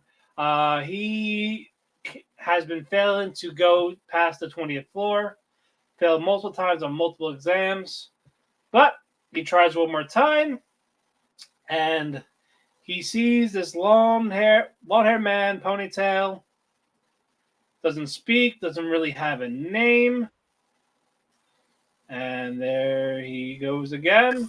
Hello? Sorry, if you guys want to say hi to my sister. Hello? My sister. Hello. But yeah, I'm talking about Tower of God while you do that. Oh, great. How episode 1 was fantastic and episode 2 was fucking trash. I'll leave her alone. Well, it wasn't trash, but it was midish. It was very mid, dude. I didn't see episode 2 yet. Oh, you haven't seen episode 2? Yeah, I know. I know. Focus on Rahel. But yeah. No, you don't really see Rahel so far. You don't see Rahel. I'll say Oh, that you much. don't? You don't see Okay. Rahel so far. No, you don't But see Rahel so far. I like John Wagon, and Bam's got a new look, new powers. He looks like a chick. Oh, stop. He literally Guys looks have, like a chick. His hair is down to his ass. ooh, And he's guys wearing have that androgynous, too. like... Guys have yeah, that but too. still. His hairstyle, bro. He's got the ponytail. He's got, what do they call that? The ponytail that's up, and then you have, like, the thing going down. Yeah, he's got a half up, half down. God, your hatred of different styles. I'm not hating. No, I got my fucking hair long. Of course I'm going to be pertinent to hairstyles, but still. Shit. I like the new look. Hopefully he has a personality going forward. Because Lord knows he needs it. Yeah, well, I mean, once you get to episode 2, like, you'll really see, like, a little bit more of Bam, in terms of, like, the flashbacks that he gets in episode 1, they continue in episode 2, and then you see some more extent of his power in episode 2, and it's quite shocking. But then we also get, like, a little bit, I'll say that much, even though the episode was fairly mid, we still get a lot of deep dive from that perspective in terms of his immediate motivation. I'll say that much. All right. Good enough. Hold on. Next. But yeah, so far solid start. I do hope this improves because, again, season 1 was hit and miss. I enjoyed parts of it, but hopefully quality improves going forward. Next one. Wisteria, Wand and Sword. It's so good, dude. So damn good. Yeah, if there's a shonen thing, so of course we're gonna have the guy, the protagonist, no common power, like no magic, but he always has something else. He has He's strength. Asta. He's Asta, except he's less of a loser. He's Deku and Asta combined. In effect, yes. Yep. He has the intelligence of Deku, or very book smarts, but the kind of ability more of Asta minus the demon. Right. Like he has the strength of a dwarf. What other thing? I mean, bro, he's just super powered. He's got superhuman strength, supersonic speed, super And he's good. And he's good. intelligence. And the sword wants to be a wand. And the sword itself, like he has the innate ability to pick up a sword and wants to be, his wand. And he's got a familiar too, a really cute cat familiar. Yeah, Kiki. Kiki, do you love me? Yes, and of course, yeah. And of course, fucking Severus Snape hates him. I mean, Edward. Sorry. Severus.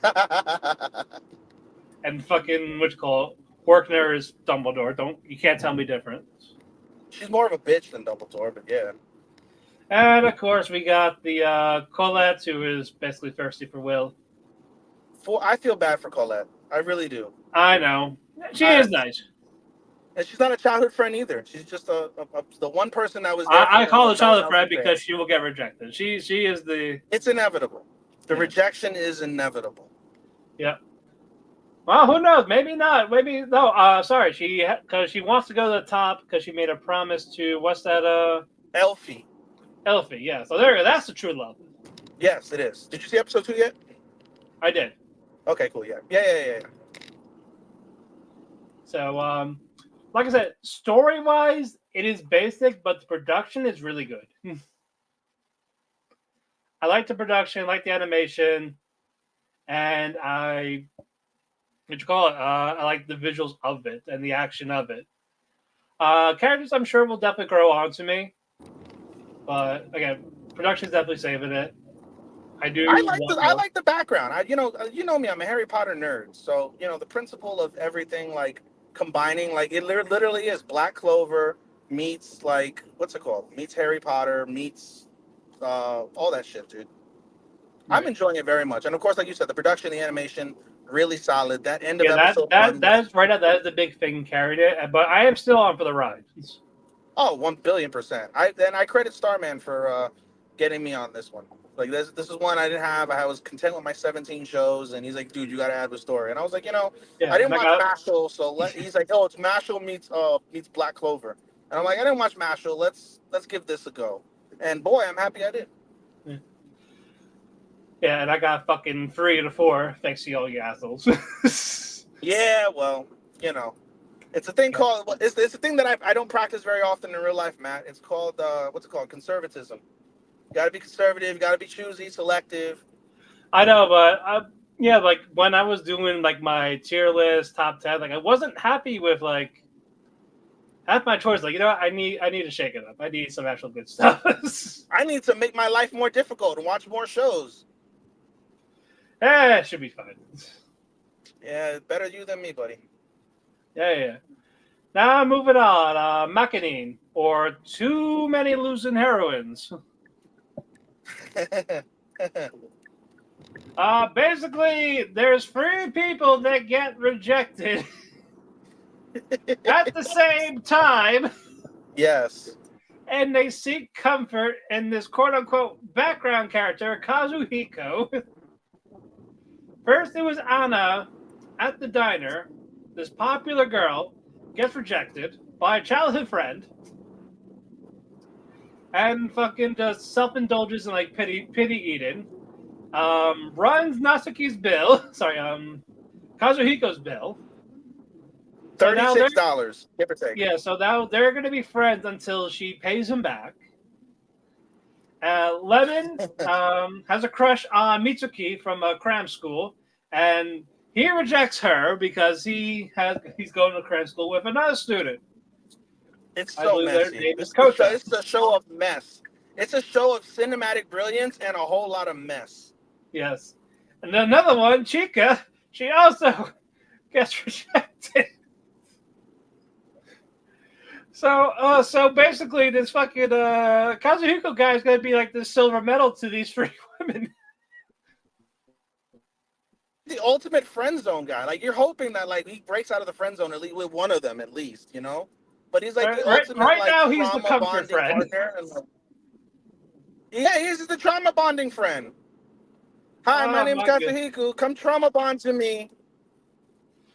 You got come to me. I will help you. It is interesting though. It is nicely shot though. I will say that. It is. Between that and Shoshimin, those two are just cinematic brilliance this season. Speaking of, that's and gonna be next. A lot of these shows. Yeah. So far, actually, speaking of, that's gonna be the next one. Shoshimin, How to Become Ordinary. It is. Originally I thought this was gonna be a rom-com. Then you find out it's not. It's none of those. It's a mystery. Another beautifully cinematically shot, especially this one in particular, because of the fact that you have the top and bottom layers where it's just center focus.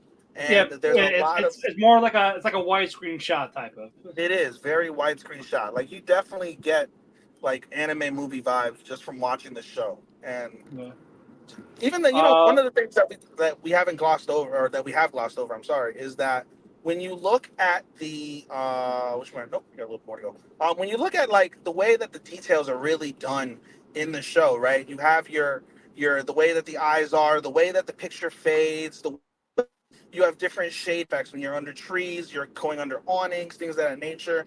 Like 2 that we just mentioned in particular, Shoshimin and Losing Heroines. They do that very, very, very effectively.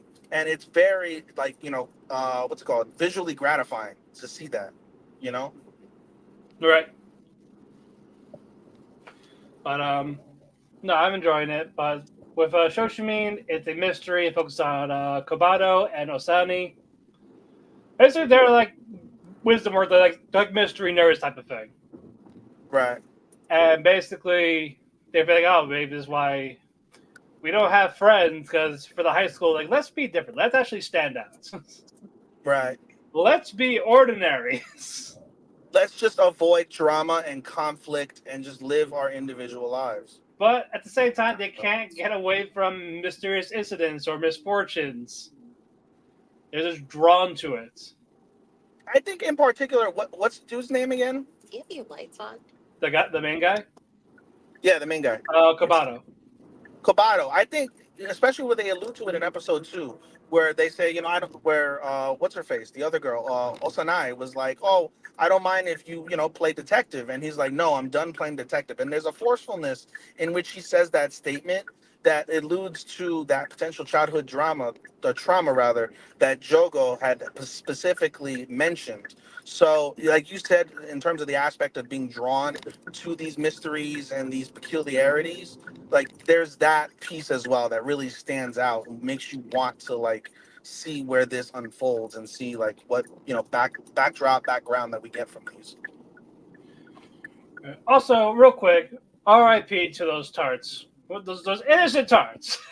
Yes, the sweet tarts, rest in I was peace. like, what did they do to you? This guy just took their bike, and they're like, these were like the last two. They were joined together. And this fucking kid takes the bike and just throws him off the basket. I'm like, yo. I've been Clearly he's chasing not a that fan of fucker down. sweets. Like, hey, you better pay up. Clearly he's not a fan of sweets. Well, they didn't get the bike either in episode 2. They just stole the Yeah, bike. yeah. They basically they let it go. Yeah, they found the bike eventually, but Yeah. even so. And fucking Dojima was like trying to test Kamado with the latest thing Mm-hmm. with fucking hot cocoa. I've never seen a mystery Make the based off of perfect hot cocoa. before. Yeah, I've never seen that, and it was so like, I gotta ask my sister about that at some point. How do you make 4 cups of hot cocoa without dirtying anything but a The spoon? cup, like without during the cup or anything like that. It's just You put it in a microwave. What do you put in the microwave? The cocoa and the milk. Incorrect. Okay. also gross. Yes. I don't even Not put the tea in my. cocoa. I think tea in microwave is an insult. So It is. That's the only way you can make it is in a microwave. You got half of it right. Long story short, we could solve the mystery for them on the show. He took the entire carton of milk and stuck it in the microwave, and then put it back in the fridge. Ew. you just made me angry. Even Even my sister that doesn't watch anime, well, she does a tiny bit because of my nephew. But you know, it angered me. teenagers. Yeah. Teenage They're kids. not ordinary. No, I mean, this is some shit JJ would have done as a teenager. The guy in particular is a teenager. He's like 16. Nah, in the he show. wouldn't have done that. I taught him better than that. Anyway, Matt. No, this is still nicely shot. This is interesting. I'm curious about how they're gonna go with it. This is definitely a keep. Agreed. And it's short too. It's only 10 episodes. 10 episodes, yeah. I thought it was gonna be 12. Like, all right, no, fine, cool with me. No, this should be a short. This will be the first one that we officially watch. That'll be actually no, I'm lying. That'll be Kogias. I talked about it a little bit. Isekai Suicide Squad. This 10 episode premiere. Oh yeah, you're watching. That's a you. That's not me. I'm not watching that one. I'm also I expected to be here, so I'm basically the same everything. All right. Because you're also driving. I'm at a red light, and it's taking forever. Yeah. I still fucking love it. I talked about it with Chris, fucking banging, but I am also scared of the little twist that they might do, where Harley Quinn and the Princess's World like parallel different versions of each other. They keep hinting it. I kind of hope they don't. That's kind of stupid. But it's WB, so I also have no confidence in that. And there was a fucking dragon in the latest episode. Oh boy. So Clayface, King Shark, Deadshot, Peacemaker, Harley Quinn, and Rick Flag, they're all trying to take care of this. They killed the dragon. And of course, Harley Quinn sees the dragon egg, hatches the dragon egg. It's his mother. Because why not? Still fun. I forgot I already did the first impression with Chris last week. So that's my bad, guys. Moving on. Let us go. Nier Automata 1.1a Part 2. Picked up where we left off. And we're getting more of our main protagonist, the red-headed girl. Basically corrupting the Yohara units. Viruses everywhere. It's affecting like 2B, the operators, the rebellion, all of them, and except for 9S because he does not back up his data like the rest of the units. So Right. So basically, it's like, because they even asked, like, hey, you haven't backed up, do that. And when he realizes, they're talking about the data type of thing, he's like, good thing I didn't do that. And then one of them, fucking 2B or 2E kills 9S. Is it 2E?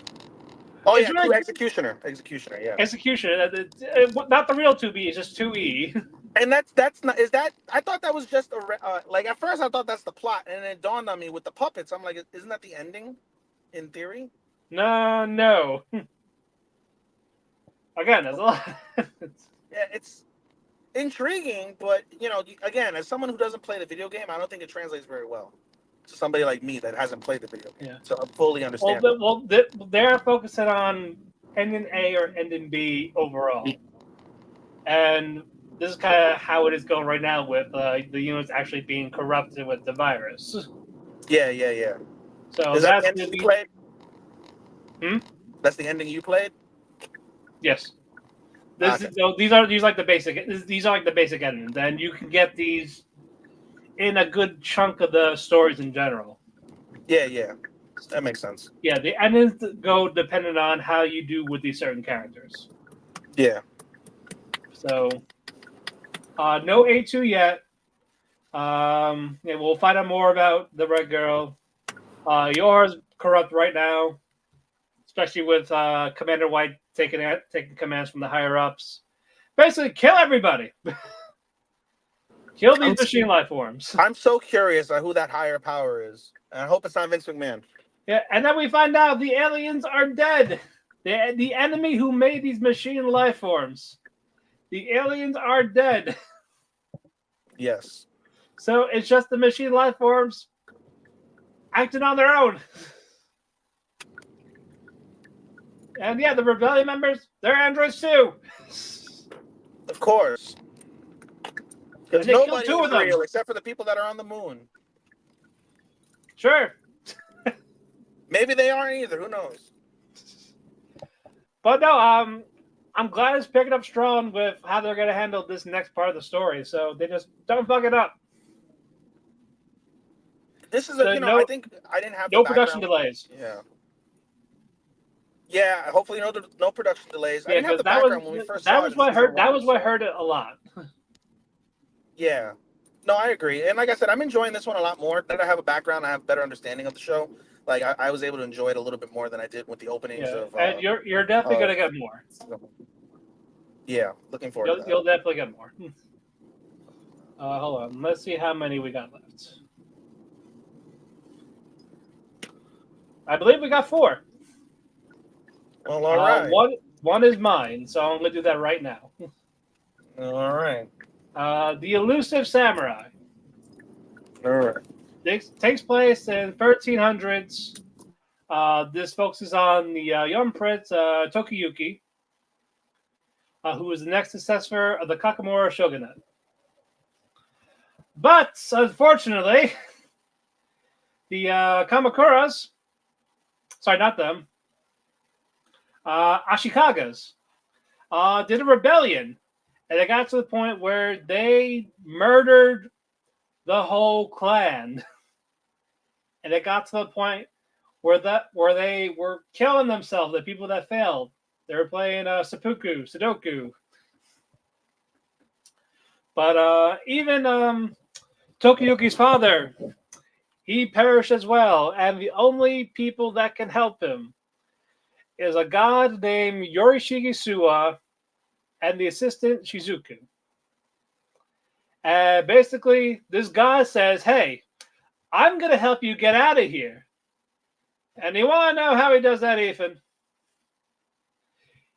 He basically goes, I'm going to push you off this cliff.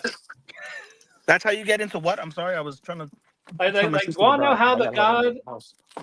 They want to know how the god was going to help out Tokiyuki from escaping from all these traitors. Oh, you fake your own death? Yeah, like you said. No, yeah, like I'm going to push you down this cliff, and they see him, but since Tokiyuki is like very agile. As they attack him, they miss, and these enemies like accidentally killed each other. Like a stab it, an arm cut off, decapitation, a horse got shot with an arrow. Jesus Christ. And this kid is just running, and the animation for this is fucking beautiful. I shared it in the Facebook group as well. And holy jeez. So as Tokiyuki, he runs to the forest, he sees Suwa. The man that pushed him down is like, well, you passed that. Now, what we're going to do is we're going to get some allies, and we're going to restore your clan. So it's going to be Suwa, Shizuku, and 3 other people. Fubuki, Ayako, and Kojiro. Basically, it's just them. So it's about 6 people right now. And so Tokiyuki is going to go through all this various training to avenge his clan, get rid of the traitors.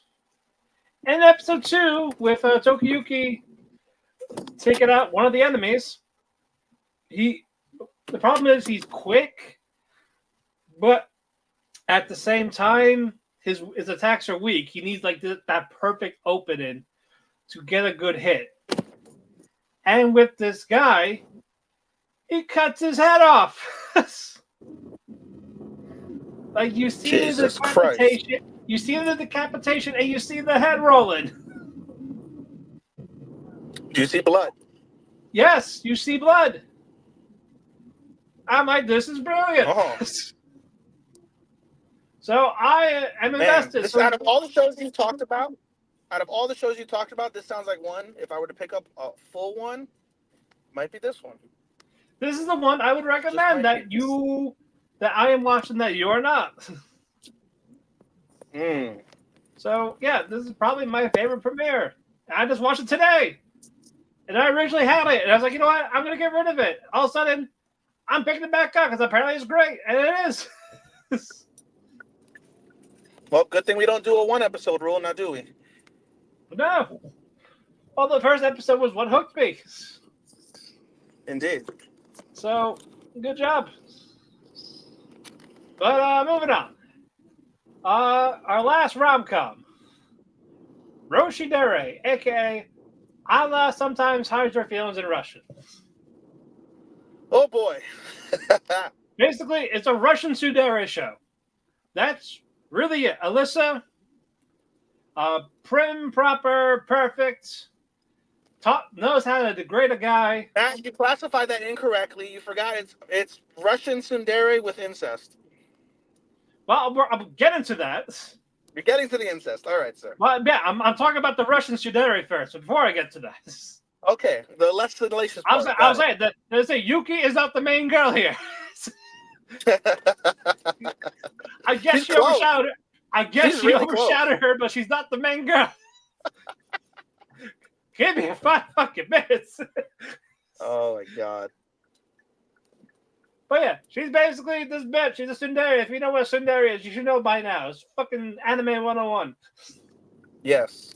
But with her, though, she speaks her actual feelings in Russian to this guy, Masachika. But, with a coinkydink, he understands Russian, but he doesn't tell her because he finds this fun. Yep, and so half the show is him freaking out at her saying really like sexual and or flirty stuff in Russian. Yeah, like, come to me. I can't let her know. Can't let her know. Can't let her know. Like, one of them was like, come to me. Come to me. Come to me. And he doesn't know what I'm saying. Or, I have silver hair too. Look at me, cheater. Like, look at me crying. One of the lines is literally, look at me begging for his attention and him not knowing it. Yeah. And so he has to purposely not give her attention. Or, stupid, go die. When he got a clip of her pantsuit from pulling her socks off and putting new socks on. And yep. Not to mention we get a pantsuit shot of her changing when she wants to do a whole fashion show for him. Yeah, basically. And also, now we get to the other girl, Yuki. In school, Yuki is Masachika's childhood friend. Yep. But in reality, they're related. They're sisters. Sister and brother. Sorry. Well, brother, sister. Brother, They're sister. siblings. They're siblings. And she is full in on the incest. Yep, Even she saying, loves anything even, incest. even saying it has to be real blood related, or else it's not genuine. She literally the meat. I'm sure the gift that everybody has seen thus far, is her on top of his lap, flipping her hair up very slightly. Good morning, my brother, and then proceeding in that monologue to say, like when he says, "Get off me," she's like, "Why? Are you gonna get a boner?" I'm like, what the fuck is this woman? She would 100% be down. And you know what? I'm not surprised because it's Doga Kobo, who animates Oshinoko, which hinted at that's with Oshinoko, and is also doing the incestual rent-a-girlfriend mangaka of the manga who made the new incestual rom-com coming out next year. So Doga Kobo has a type. Wouldn't you know that the stepsister show that I'm watching actually takes things really seriously and isn't really incestual at any way, shape, or form at this stage? Yes. The one that we're watching is the one where it's like, oh, like you're about like fucking one etchy level from like, oh, that's your dick. It's really cute. I bet you won't come if I play with it. And it got to the point where the cis/brocon is overshadowing the Roshinere. Completely. Like, what the fuck? I've never seen a side character get as much dojin on Twitter like I have Yuki. Like literally, I think I've seen more, and I've seen more different clips and variations of it with her than I have with Alia. And I've seen some with Alia, and it's night and day. I'm like, what happened? But it's still good. It's entertaining at a minimum. No, it's right. I get the comedy. It is entertaining. I don't know how long the Russian thing will wear off, but it's the whole plot of the show. So you got to think he's not telling her at all this season. He might drop hints. It's like the whole glasses thing. Like the girl that forgot her glasses. Yeah, for sure.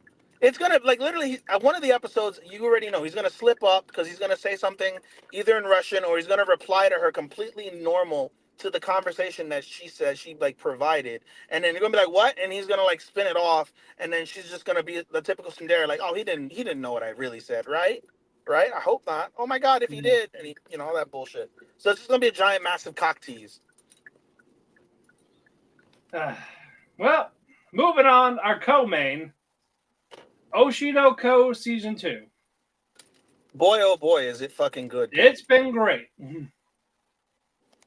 For the most, we didn't get to Ruby's story yet. It's more, right now, is focusing on the stage play that Aqua, Kana, Akane are working on. What was it, like Heavenly Blade or something like that? Heavenly Blade, specifically. Yep. Heavenly Blade. It's been rehearsal basically, and with stage plays in Japan, they do like top-notch production, like not like Broadway, but like with the theatrics, the scenery, like the background, they make you like they entrance you in it. Incredible production. But it's not all daisies. Nope. Because the author of this, Abiko, also it's called Tokyo Blade. I apologize, Tokyo Blade. Sorry. No, I got it wrong too. Abiko, she sees this for the first time because, for those that don't know, when you get an adaptation, a lot changes because it has to fit into either a stage play, a movie, or TV format. Yep. So you're not always going to get everything unless unless you have that creative control in that contract, or you stand on like, do this or don't do it at all. Right. And Abiko, she's impressed with the actors, but she hates the writing of it. So it's like, hey, can we make some revisions? A little too. If we could squeeze it in, sure. What do you want to change? Everything. All of it. All of it. And she says this to this guy, like the screenwriter, You don't have my vision. You don't know what you don't know what this Tokyo Blade's about. You're fucking it up. The show does an incredible job of what it's like to play telephone with revisions, because we see in the episode, like episode 2, I think it is specifically, all the revisions. Like, she revised like 3/4 of the script from the jump, related to the publicist or her manager, whatever. The publicist related to the person. They're like, "Oh, this is too harsh. Let's edit these revisions very slightly." And then it does that. Like, "Oh, this sounds really harsh. Let's edit it some more." And Yeah, it finally and gets to the screenwriter. The screenwriter's like, "Okay, this will not my vision, but this will do if this is what they're requesting." And he and does like a quarter of, like maybe less of what was originally requested. And she reads a script and she's like, "You're a fucking imbecile. If I told you to do everything and you did nothing, you're yeah, incompetent." yeah, like she doesn't understand that it's for the stage play, like how it's supposed to flow as a play, but she's not getting that, but she doesn't care. Nope. So basically, I'll do it myself. You'll get credit, but you're not in it. And the guy is just like, fucking like, I have pride. And they're like, "No, we can't. We got to do it this way." He's like, "All right, fine, but buy me dinner." No, basically, he wants his name off of it. Like, please, Yeah, that's like, what he said. He's please. like, "I don't want to do it. Even I have pride." Because, And yeah, because basically, like, why did you accept it? Like, well, it's the writer's job. This is not normal. So either if you fuck it up, you're basically a war criminal. And if it's good, I get praise, not the creator. yeah, So the writers in that industry in Japan, they don't get hell. credit. They don't get the credit they deserve. It's hell. And we actually see like how passionate he was about it. Like he has been like reading it cover to cover multiple times, got to the point where he got sick. Yeah, you see him with the patch, like old girl from last season. Yeah, the voice actor. Yeah, Yeah, like he was fit for the job. yeah. He was there. You can't question his commitment or his effort. Yeah, You can question creative vision, but you can't question the fact that he gave himself, for weeks upon weeks. He gave himself everything that he had to writing what he thought was going to be the best play. and it's just oh boy, It's brutal. that's just sad. It is. But because of this, production's on hold. Yep. So Akane takes Aqua on a date, saying because Aqua doesn't really care about the stage play. It's like, oh, it's stupid that it ruins the pacing, and Akane's like, here, I'll show you how it actually is. Yep. And that was where the episode ends. I was like, this is great. It's fantastic. And then the episode 2 ends with them going on a date. So we'll see. But yeah, so we'll see how it goes after. Forgive the noise. I'm getting gas, ladies and gentlemen, while I'm out. But now it's time for the main events.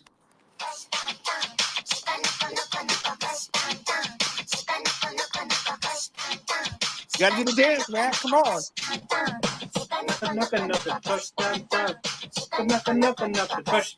I'm doing this in public, by the way. I hate you guys. Yes. My dear friend Nokota. Oh, God. I love this. I know you love it. I love it less, but it's still funny. It's entertaining as fuck. It is, if nothing else. Absolutely. That is the point. That is the purpose. If you're expecting a sophisticated comedy, that is your fault. It was my fault coming into it. That is what I expected. It's supposed to be this absurd type of gag humor. That is what it is. If you do not know this, then you're going to be disappointed. If you are aware of this going in, it is better. I mean, like I wrote you in the chat, I don't have any expectation with how good a lot of things are or have been this season. I don't have any expectation that this is going to hit my 13. But I'm going to watch it for all it's worth. All right. Well, I guess I will take that. But first, this focuses on Toriko Koshi, who was like this prim, proper student. But turns out she's secretly a delinquent. Yes. Badass gang, but she doesn't do that anymore. Until one day she comes across a deer. And that deer girl's name is Nokota. Stuck on the wires. Yes. And these horrible CGI deer. It's like a Dark Souls gimmick. Yeah, Oh. exactly. Yep, and of course, Shikanoko, she knows Toroko's a delinquent. Calls her Miss Delinquent. She smells of delinquent. Yes, and smells like a virgin. Question. And even like the teachers and the classmates are like, "Is she a virgin? Ooh, she's a virgin." Episode 2 is, I know you might get there, but episode 2 was so fucking wild for how Episode obscene two. it Episode was. 2 was a lot better. It was so wild. So, like, so We'll get obscenely there in a wild. second, but all of a sudden, Shikanoko and Koshi, they're kind of friends, but not really. Hardly. But they run deer club. So basically, you must feed the deer. You must What? praise I the was going to deer. ask, what is deer code? What is deer code? Take care of the deer. You must worship the deer. Feed the deer. Groom Clean the the deer. deer. Yes. And since Noko's a deer, she's got to take care of Noko at the school. Bro, also her, like, love of fucking animal cracker, or not animal, Those deer crackers, yeah. deer crackers. Yep. Absolutely fucking batshit wild. And I also like the ED, like they're showing the making of the deer crackers. And it's literally what's I love about the ED is not the song, but just the imagery, because they use That's what I mean, like the legitimate, imagery, like you get these real random life deer, in how stock, they're making the crackers. and it's from they did that, and it's from Nara too. Like they literally got the receipt paper's out of paper. That's stupid. They literally got what's it called, stock imagery of Nara Park in Japan. Yeah. Where literally it's just a bunch of wild deer, and they all live there, and you see them getting fed, all this shit. I was very impressed by that. I was like, this is great. It's a miracle that this show isn't actually like sponsored by like the Nara Deer Park Association or some shit, you know? But then the next episode, the club gets ruined right away. Fucking Noko goes into fucking Kenshiro, Fist of the North Star mode with her fucking JoJo look. Yep. I was like, what the fuck? Europe. And then we find out the culprit is this Yandere, Anko. And she is the sister of Toriko. And to say she's obsessed is an understatement. This hardcore Yandere needs to be with her sister 24 hours a day, 7 days a week, even though they live in the same fucking house. If she is not home past 7, she will flip out. No privacy. If she leaves the house before 6 a.m., it's a fucking problem. It was, and she found it, and she ruined the clubhouse. It literally, and you know what's crazy is that what's it called? Not fuck. What's her name now? I guess Nokotan. Not Nokotan. Koshitan. Koshitan literally spent her entire life savings on all of the stuff. I presume on like Amazon or something. Yeah. She spent her entire life. She made it for herself. Yeah. Yes, but she made the clubhouse, and she's like, well, if I'm a suffer here, I might as well make it into my clubhouse where she can be in it. Nope, destroyed thanks to her sister. Yep. And fucking Anko and Shikanoko, they're fighting. It's like, you took her virginity. Like, no, she's mine, at that type of thing. Not rough or anything. Like, you did take her virginity. Like, I'm supposed to protect. Like, what? Hold on, calm down. Jump them up. No one asked you to protect my virginity. She did. It's like, well, I propose a contest. What kind of contest, Matt? Quiz. A pop quiz. Whoever has the most points gets to keep Toriko, basically. And what's the quiz about, Matt? About Toriko. Bro. And what kind of questions are on this quiz, as we learn, Matt? Embarrassing secret. Food she likes. Does she wear a bra? Has she had a boy or a girlfriend? Has she been on a date? Has she been asked out? And Noko, who has only met her for a day, has answered the questions correctly before they were fully asked. How is that to be, Matt? Well, why is that occurring? Her horns. No, the secret tier network or whatever the fuck it's called, SSN. Yeah, Social Security number. And they've been doing this all fucking day. They have like a billion points. And mind you, every question is like 10 points or 100 points. And there are And like 2 Torko's million points. privacy is gone. Anything None. about her life is in full display now. I'm one of the questions had to be like, oh, how many inches is her hymen torn at like this angle in the night or some shit, like the most random shit. Like one of the Or questions, like, they're what's like, her what's her darkest measurement? secret? Or And Shiganoko's like, she pissed the bed until she was 10, and she was like, what, 15 now? So it's like 5 years ago she kept pissing the bed. And then and what's also funny is all the fucking characters, like all of her quote unquote fans are just eating it up. They're like emotional, they're happy, they're like sexually turned on, like all these fucking different emotions. even the teacher.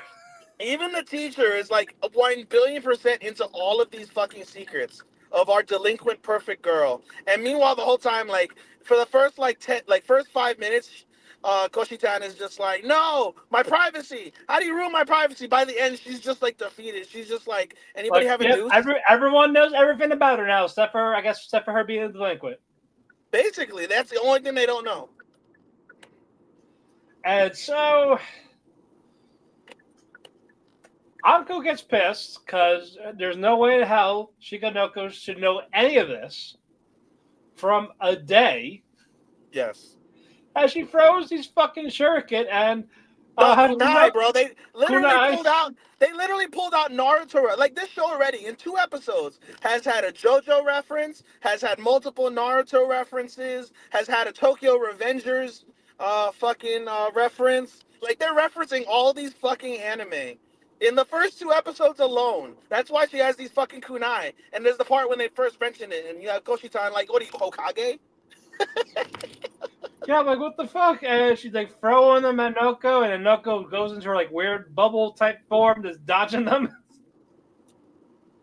And Anko steps back. She slips because Toriko was about to leave. Kunai accidentally aims at the sister, and Noko takes the hit. Falls You down. forgot, by the way, you forgot to mention that over the course of these 2 episodes, she's had like an axe dropped on her head. She's had A like spear multiple on the head. Yeah, like she should be dead at least 5 times. But the kunai to the heart is what did it. Yes. And yeah, you hear the Shika, like a holy angelic. They carry Noko's spirit out. Dear heaven, you see, dear Jesus. And the Jesus would like just punch her off, like, nope. And she falls back down, like, you. And she falls back into her body. She just gets up like the Undertaker. Yeah, and she's alive. I say, oh wait, I'm not. I wasn't really dead. The deer cried as I put it in my bosom, deflected it. It's like, how? They're flaky. They're like paper. Oh my god. And they're all getting along now. Like this, Anko and Noko. Okay. This is so preposterous. It's so cringe. It's hilarious. Like I said, that is the point. Like I said, I highly doubt this makes my 13. If it does, colored you shock. But I'm gonna enjoy it for what it is, and for everything that I didn't enjoy about the show, I got what I expected from it, and I enjoyed that. But I'm fun with this. This is why this was our closer. We fucking had to.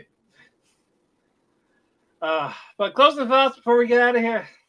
This is a strong week. I had mentioned that in particular in the chat. I was like, through 2 weeks, this is like, I feel like these shows are infinitely better than the majority of what we managed to see already in fucking spring.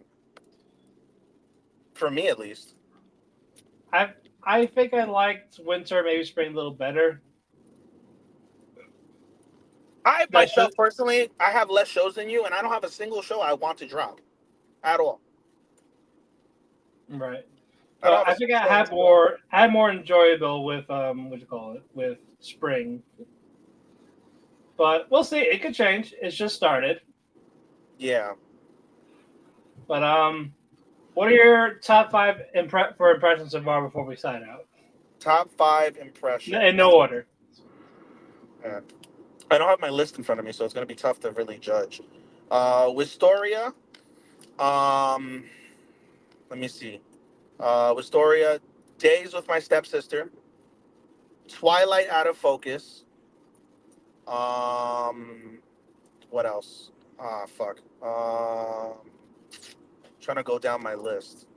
VTuber, and I gotta come up with a fifth one. Which one am I enjoying really a lot? Oshi. Heroines. Heroines. What'd you say? I was gonna say Oshi. I mean, Oshi too, but I only named new anime. I didn't go based off of the repetitive. Okay. I didn't go off the repetitives. And like I said, I don't have my list. Oshi would, if we had done 10, Oshi would no doubt be in there. If we had decided to order them, would have been pretty high up there, I'd say. But as a whole, I could give you 5 off the top of my head while I'm almost Okay, home. that's fair. I'm almost home at this stage. Well, we're about to sign out, so. Yeah. But no, mine was Elusive. Mine was Deer. Let's see. If I was doing just new, I guess Roshi Dere, Wisteria, and Shoshuman. Yeah. Yeah, Shoshimi would have been in there. Roshi Dere would have been in there, or she would have been. That's already 8 from the 3 that you mentioned already. So yeah, I could have said Autry, but it was only one episode. I tell you what's going to be difficult is going to be truly, honestly, what's going to be difficult is like I had told you at the beginning of the awards, with how I wasn't satisfied with my initial 13. I had all the continuals I would have rated in a 13. Now with the continuals getting to their like second halves and into what you think is going to be the peak of the season for them, it's going to be so difficult to rate a lot of these shows that I'm seeing, at least from my perspective, because again, I'm enjoying almost all of them a lot through these 2 weeks. And if it continues down that path, for the first time in a minute, definitely, for me at least, I'm going to have a lot of tough choices on what's getting cut and what's not. And that's a good thing, I suppose, but Yeah. Yeah, it'll be harder for the war season. Yeah. But with that, the cafe is closed. You can follow me on Twitter at DamianPhoenix12. You can follow my Instagram at Vincent Evergarden Cosplay. Follow Ethan on Twitter at Showstopper24 and follow his Instagram at AnimeDaisuke24. Follow Otaku Cafe on Facebook and on Twitter at Otaku Cafe Anime. We also have a link tree for wherever you listen to your favorite podcast. 2 points, Matt. 2 points, Matt. 2 points, Matt. What? One, the link tree is in the midst of being updated. We had not updated it after the rebrand, so I'm in the midst of finalizing the updated link tree for our shows. So be on the lookout for that. And the second thing also, I did, for what little that may or may not be worth, I did update the Otaku Cafe Instagram as well. So it has a picture and it has our name and all of that. So updating, throw that in there as well. Like I said, if you want, if you take care of the Instagram, I can take care of the Facebook posts. Yeah, for sure. We'll do that. So if you want, we can do like that as splitting the work. Yeah. Make it easy on us. But where was I? We have a link tree for where to listen to your favorite podcast, whether it be Spotify, Apple Music, Amazon, iHeartRadio. If you want the video replay, we're on YouTube. We're on 2 YouTube channels, whether it's W2N Network and Dirt Sheet Radio. And speaking of which, first we want to thank Sean, who is our editor, who works very hard at editing our episodes to get to you in a timely fashion.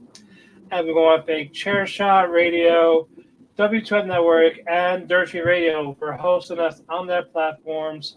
Follow them at the Chairshot or Chairshot Media on Twitter. W2N Network, whether that's on Facebook, YouTube, Twitch, at W2N Network on Twitter. And Dirt Sheet Radio, you can follow them on Instagram, YouTube, Facebook. We're everywhere on there, so follow that at Dirt Sheet Radio. And with that, we'll see you next week. Full-on reviews. I'll probably have one more first impression with Sengoku Yoku as my final show premiering. With that, oyasumi and good night. Goodbye, Sekai. Matt, you have to do the outro because I don't have access.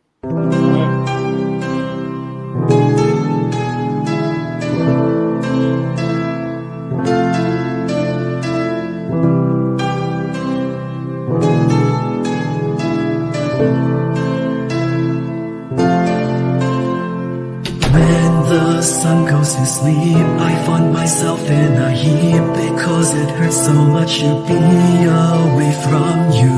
It makes my day when I get a text from you. But still I say goodbye again. Let's hope this isn't the last time that I see your face. But hey, it's fine. I know everybody needs a little space.